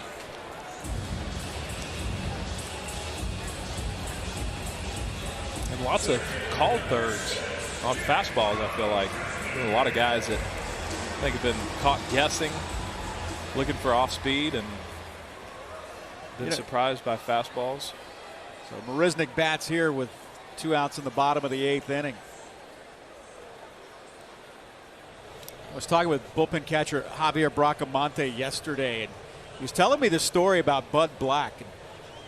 When Javi was 10 years old, he was a bad boy in winter ball in Venezuela. He said Bud Black gave up 3 hits in a 3-pitch inning. He said he gave up a single, picked the guy off. Gave up a single, picked the guy off. Gave up a single and picked the guy off. No way. Bud Black, he says, every time I see Bud Black, he says, Javier, tell that story. How about that? Well, that's just not paying attention to the game. He said, well, Javier told me, he said that the leads the rest of the day. When they said get back, all the guy would do is step to his left and get back on the bag. Picked off 3 straight batters after giving up 3 straight singles on 3 pitches. And Bud Black was there to confirm it. Well, there you go. Not that you can't trust Javier. Well, yeah. You really can't trust him. Well, he was 10 years old. Having a pickoff move is a good pickoff move is a real weapon. Anytime you can get a out without having to throw the ball home. Seemed like it was Bud Black's best pitch that day, at least. It's like the Larry Durker story of Frank Howard. Tried every which way to get him out. Couldn't. He said, I finally just threw one right down the middle, and I finally got him out. He said he hit a ball off the top of the wall, and they threw him out trying to stretch a double into a triple. And that was the only time he got him out. Shrewd, right?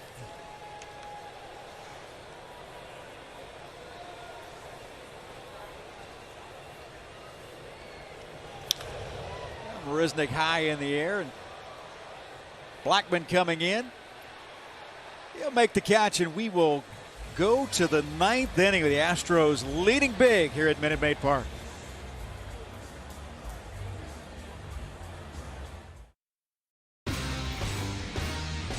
Malone looking for his first hit of the year. He drives one deep left field. That goes Upton. Back near the wall. It's out of here.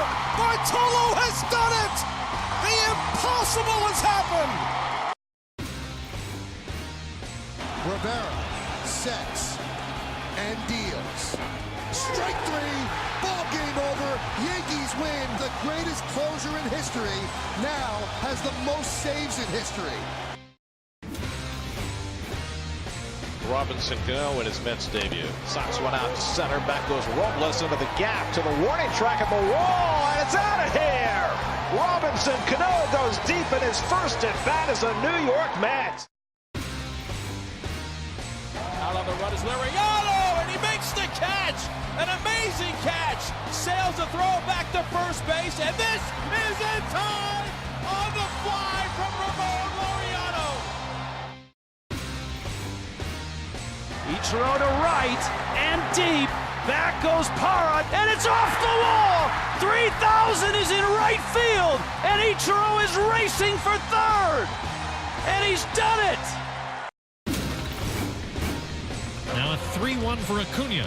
Swinging a high fly ball. Deep to left field. Way back. It's gone.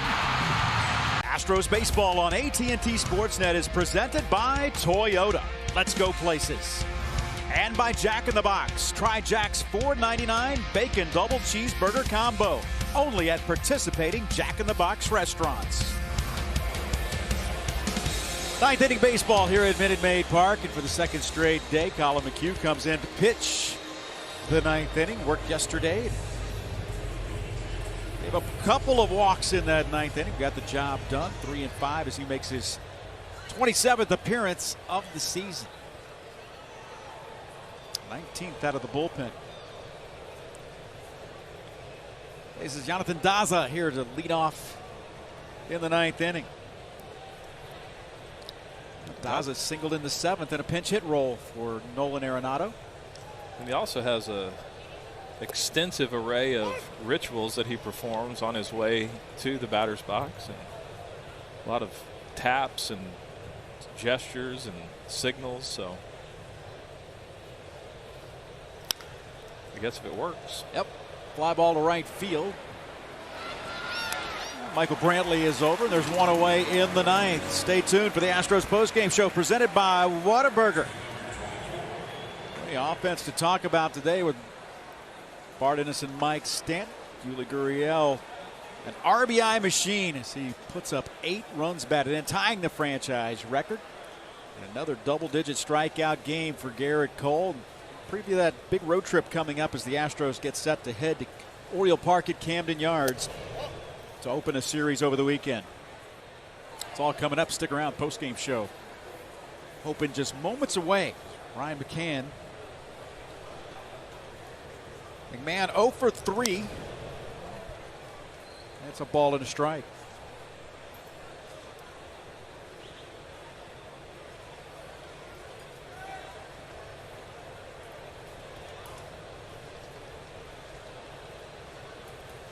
Colin pitched 4 games as a Colorado Rocky. Right before he came to the Astros. He was 0-3 in those 4 games with an ERA at 10. Came here and the career turned around in a big way. 2 balls and 2 strikes.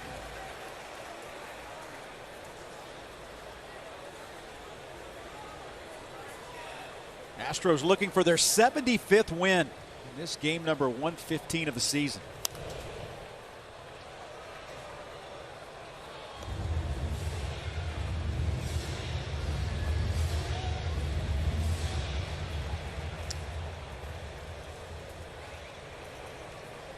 Astros on pace for 105 wins this season. Of course, that would be that franchise record. Talk about back-to-back huge regular seasons.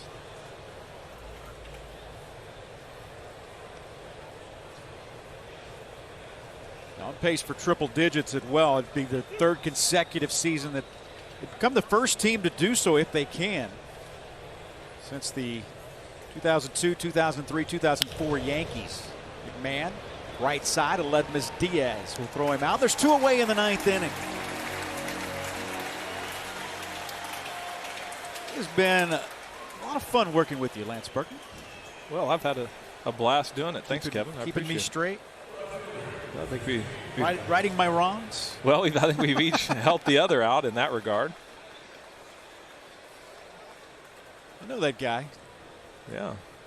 I don't think there were too many paintings with you wearing number 22. They were all 17. That's right. Yeah. 22 was a brief and not illustrious number for me. I hit about 235, I think, 234 wearing. What did you say something about your first game? You saw a breaking ball and you thought, if these guys throw the ball like this, I'm not going to be here very long. Yeah, first pitch I saw was a breaking ball. Started over my head and ended up on the low outside corner. I was like, oh, man, I might be in the wrong place. It was a long way from Reckling Park at that point, right? Oh, as a crow flies, not so much, but as the talent and ability of the opposition, a world away. Swing and a miss to Tapia.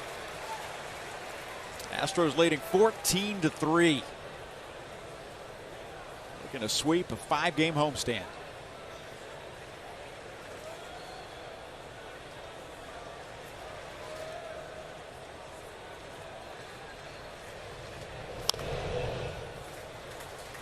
Two balls and 2 strikes. Looks like it might have been a little cutter there from McHugh. 89 miles an hour, not kind of moving in on the left-handed hitting Tapia.